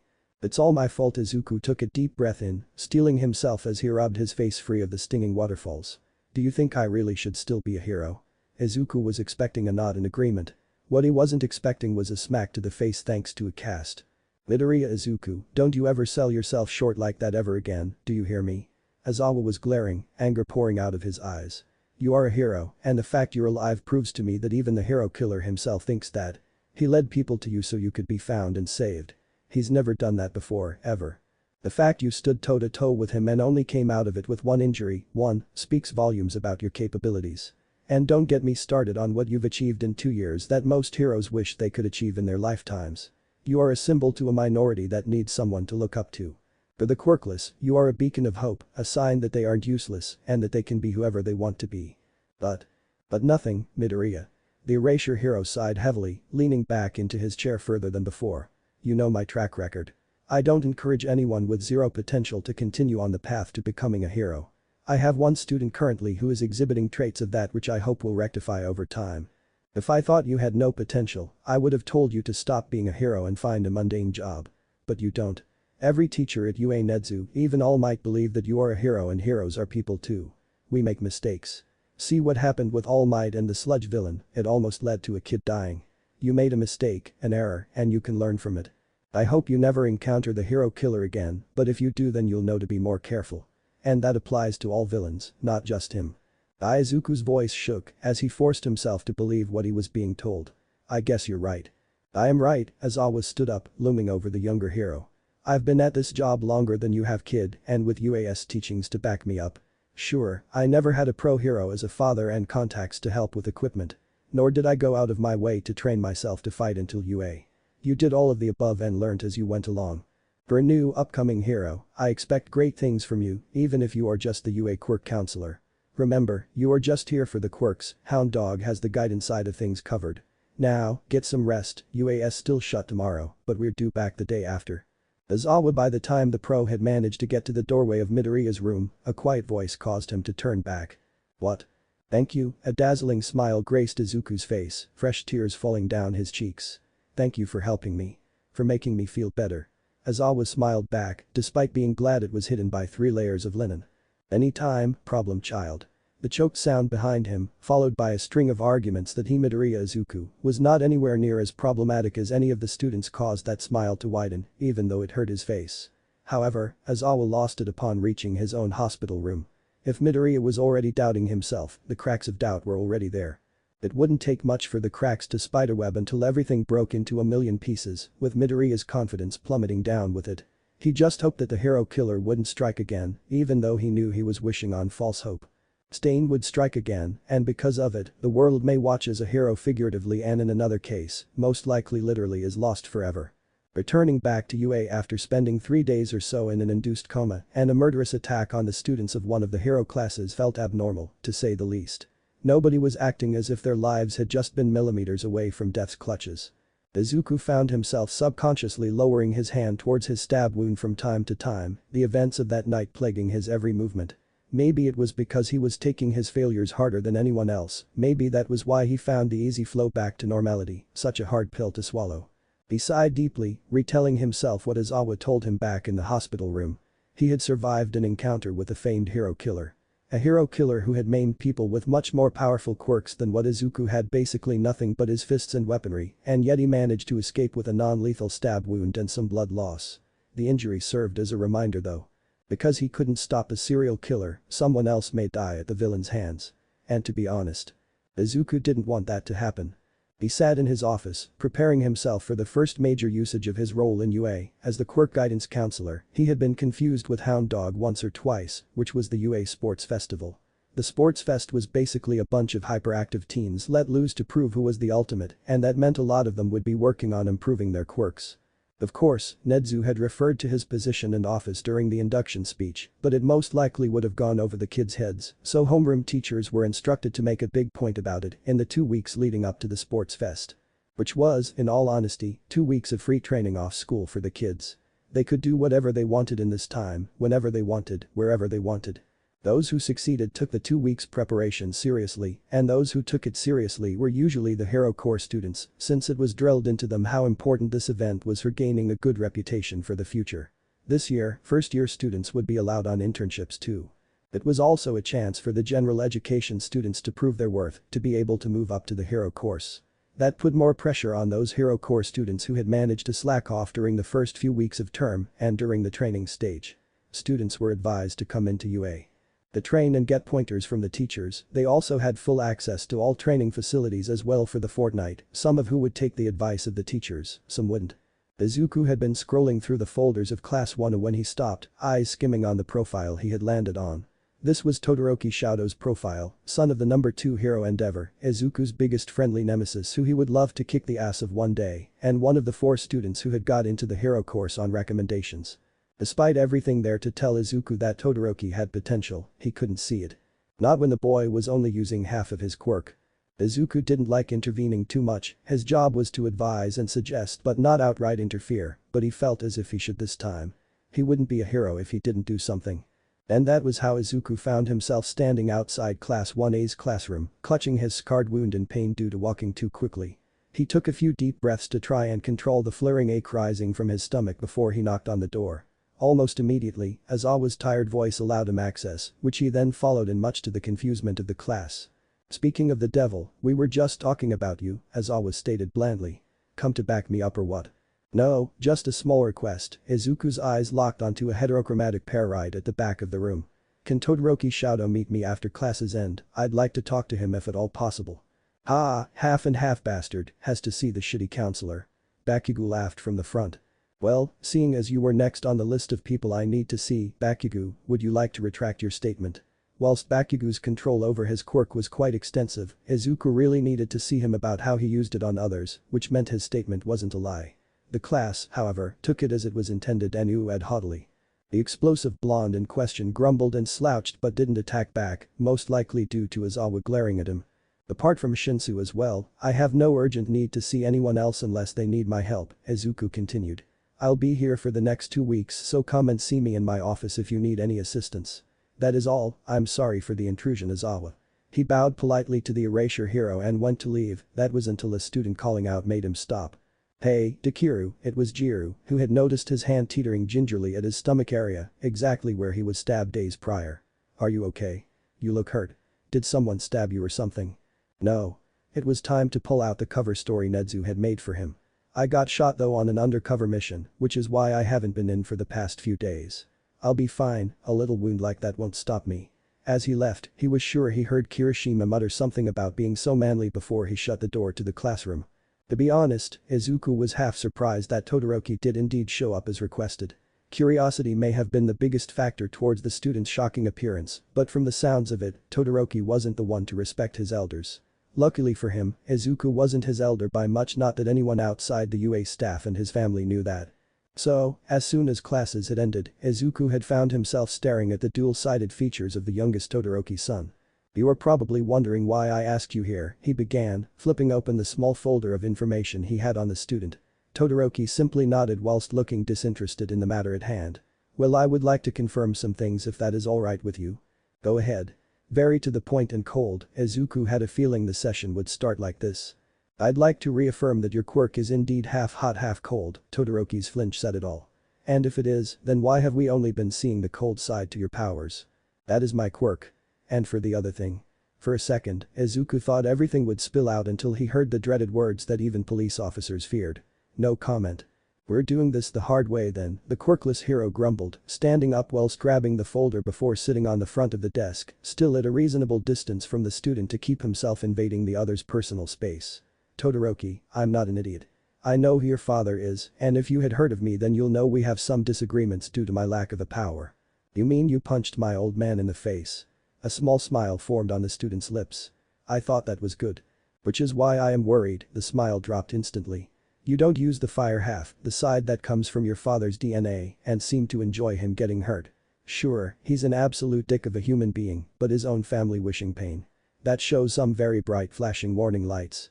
You know, alarm bells. So? Izuku sighed deeply. Todoroki, I'm going to keep this simple and plain. Has Endeavor done anything to you that would cause this resentment? The silence that followed was unsettling. Todoroki clammed up, skin paling to only a slight degree as his permanent scowl became forced. For now, Izuku decided to leave it be, but he made a special note for it within the back of his mind. He wasn't going to forget this, and he would be using it again. Alright, I'll drop that line of inquiry. However, I will do my job and talk more about you, Quirk. What is there to talk about? The one student hadn't dropped his guard, despite Izuku promising not to follow up on it. You weren't using half of it. The hero yelled, getting mad not at Todoroki, but mad that a student was sacrificing their health for what seemed to be a patriarchal grudge. I know your quirk inside and out from what I've seen and what UA has supplied to me. The constant use of just the ice lowers your body temperature to dangerous levels, ones that even your quirk-related cold resistance can't stand. There is a reason why most human bodies need a stable temperature to survive, and on and off usage of the ice only isn't helping. Using your fire would balance out this issue if nothing else. Seeing this was getting nowhere, Izuku's sighs became louder and more frequent. Now I know what Izawa means when he calls you all his problem children. I'm not a problem child. Todoroki mumbled, but with years of experience mumbling himself, Izuku heard it clearly. You are. Don't deny it, problem child. Despite the grumbling, Izuku went on. Look, someone like me would have loved to be in your position. A powerful quirk, no discrimination to wishing to become more than just an early death statistic and a waste of oxygen, no suicide threats for wanting to be a hero. At Todoroki's shocked expression, the hero huffed haughtily. Oh yes, despite being only number 98, I get letters telling me to kill myself for being a useless quirkless thing. I'm not even a human to some of them. I've had so many of those letters, they don't bother me anymore because I know there are people out there who support me for who I am. I inspire other quirkless people to push the boundaries for what we can do, what we are allowed to do under the eye of society. Todoroki, I am the first quirkless hero in existence. What does that say to you? I don't know. That it's taken 100 years for someone to stand up and make a difference to our society. It's been 100 years since quirk people began to be the majority of our population, and it's growing and growing at a rapid rate. Who knows, before we die no more quirkless people could be born legitimately. Izuku looked down once again at the folder beside him. I only managed to get where I am thanks to my family and a lot of support. If I had been any other quirkless person, I probably wouldn't have even passed the UA entrance exam. Whilst the school does allow quirkless students, none of those who have applied into this school have made it into the hero course or even actually applied for the hero course due to being discredited and pushed down to the dirt their entire lives. And when we see people with amazing quirks not using them to their full potential yet are still seen as better than someone with no quirk, it becomes extremely agonizing for us. As the quirk guidance counselor of UA, it's my job to make sure that everyone is working with their quirks at full potential. Izuku stood up again, walking to the back of the office slowly, prompting Todoroki to stand up himself. And since there is no way I'll get through to you right now, I want to make sure you can make up the missing skill that not using half your quirk creates. What do you mean? Todoroki asked with a raised eyebrow. Come closer to me, Izuku never answered his question, not catching eyes with the student. What I'm asking is a smirk glanced his lips for a second. Can you fight quirkless? What? As soon as the word left the student's mouth, Izuku rushed forwards whilst feinting a punch. The ice quirk user dodged it easily, but that wasn't the point of the whole original attack. The hero twisted his body, putting his hand on Todoroki's back before pushing him to the ground. The answer is no then, Todoroki struggled against the hold on his back, which was quickly joined by the other hand, placing down on his head. You've been trained to use and rely on your quirk all your life. Training your body so it allows your quirk to be as powerful as possible. But you've never considered to learn how to fight without it. Interesting. The pressure against his back was lifted, allowing Todoroki to sit up. Seeing a gloved hand being held out to help him back on his feet, he took it. Well, it's to be expected. Before hero courses, a lot of people with quirks don't learn to fight outside of their powers. Explain. Once again, Izuku smirked. He was starting to make an impact. Let me set up a scenario. The hero guided Todoroki back to his seat before leaning against the desk. You are hypothetically using your entire quirk when you come across a villain who has a quirk like Izawa's. They can shut down a quirk factor for a temporary amount of time through either touch, sight or being within a mental radius of some kind. This leaves you temporarily quirkless. The villain, who knows their quirk, has weapons on them. What would you do in that situation if any backup was at least 10 minutes away? The only thing to do would be to try and apprehend the villain, Todoroki answered before frowning as he ran his answer through his head again. Right. That is the answer many would give, Izuku nodded in confirmation. And it would be the most heroic thing to do. But, as we have established, you cannot fight quirkless, so you cannot de-arm the villain or fight back against them without causing grievous bodily harm or death to yourself. Villains don't play by the rules. If they can rough up and beat up a hero using just their fists to do so, then they would. Some villains can't afford weapons, but have killed people only using their hands. If you can fight without a quirk, then you can probably take any villain out. If you mix quirkless fighting with your quirk, then it makes you more unpredictable for your opponents. They will be lulled into a false sense of security if you start off by using just kicks, punches and evasive maneuvers, then freezing them in ice suddenly would give you the upper hand and the win. If you continue down your path, being able to fight after using too much of your right side means it allows the cooldown period to happen whilst you can still be taking down an opponent. All heroes have more than one trick up their sleeves, or else we wouldn't just be heroes got it memorized. Todoroki blinked with a blank expression. No. Well then, Izuku grinned. I guess that means you have a reason to be away from home for the next 2 weeks. At the continuation of the blank expression, he continued. I want to train you, Todoroki, in the ways of fighting without a quirk. Considering the way you use your quirk currently, it is imperative that you take me up on my offer. Everyone else in your class is giving 100% into their quirk training, using their full power to prove their place is justified in the hero course. You are the only one running at 50%. This is why I want you to meet me every day here at UA. For a full school day's worth of training, which includes scheduled breaks and lunch, even breakfast if you turn up without eating anything. I cannot allow you to enter the sports festival as responsible member of the UA facility as you are now, for your own personal safety and for your health. I believe you would do better to take up my offer, but it's up to you really. What do you say? Todoroki stared at the hero in front of him, mulling it over. It meant 2 weeks away from his father, 2 weeks of regulated training that ends with him not bruised and broken. It would allow him to develop skills that would make him a better hero. It meant 2 weeks away from his shitty father training with that old fart's mortal enemy. If it meant he could keep from using that man's quirk, then he would take that offer within a heartbeat. He got up from his seat and stared the hero in the eyes.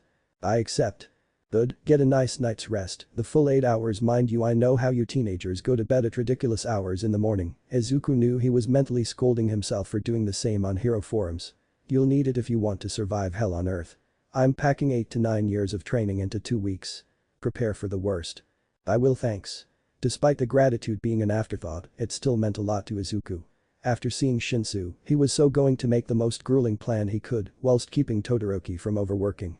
Watching the student leave, he couldn't help but feel that he'd only just scratched the surface of something much bigger. There was something hidden behind the doors of the Todoroki household, something that could be from a minute secret to some form of abusive behavior. As a hero, and as a person with morals, Izuku was going to help Todoroki. He was going to find out what it was and help him. Whether it led to the full usage of his quirk to the resolution of the issue, the outcome didn't matter at that moment. All he needed to do was to try his hardest to save a student of his workplace. A knock at the door reminded Izuku he had one more person to see today. Come in, only a familiar mop of purple entered. What? Mighty man busy today or? Nah, he's resting, he deserves it. Shinsu was grinning, madly grinning as in he was doing an impression of Aizawa levels of mad grinning. Okay, Cheshire Cat, Izuku chuckled to himself, slightly out of fear to steel his nerves. What's made you so happy? Well, I think I've just found a way to use 5% without breaking my body into pieces. Now that was a good response to Aizawa grinning. Go on then, show me. If you think you can handle it, hero. Bring it on, mini-might. Shadow didn't know what to expect on the following day as he entered UA for his special training sessions. Yes, he did get a kick out of seeing his father seething for not being able to train his own son himself, however he wasn't used to someone sticking their neck out for him in this way. Dekiru was smarter than most people gave him credit for. He seemed to see the hidden truths about Endeavor that the public and the other heroes didn't notice. The note in his shoe locker asked him to meet Dekiru outside in the same area that Aizawa-sensei did their tests at the beginning of the term, not that the 1st of April was that far back. In his UA sports uniform and ready for training, Shadow made his way outside where he found Dekiru fully fitted in his iconic green jumpsuit. Just like normal, he couldn't see anything of the hero's facial features. The secret identity of Dekiru was one of the theories Shadow was working on solving himself. You ate. Dekiru greeted him simply, just in the same fashion of the way Shadow himself talked. I had food. Shadow didn't admit Fayumi got up especially to make him breakfast and wish him luck whilst their father slept, it would give the hero too much information. 8 hours sleep. 7.5. Dekiru groaned, sounding hilariously like his homeroom teacher. You really are a problem child. I said 8 for a reason. Never mind, we can deal with that later. The pro twirled one of his staffs around, to which Shadow noticed a new design on them. Did something happen since the hero vs villain training exercise All Might led? Are you ready for hell? Shadow just held his thumbs up, knowing his expression was set into his usual resting bitch face. Good, cause I'm about to make you hate my guts. Thanks for watching guys, that's it for today, so hope you enjoyed this video. If you do please leave a like, share and subscribe.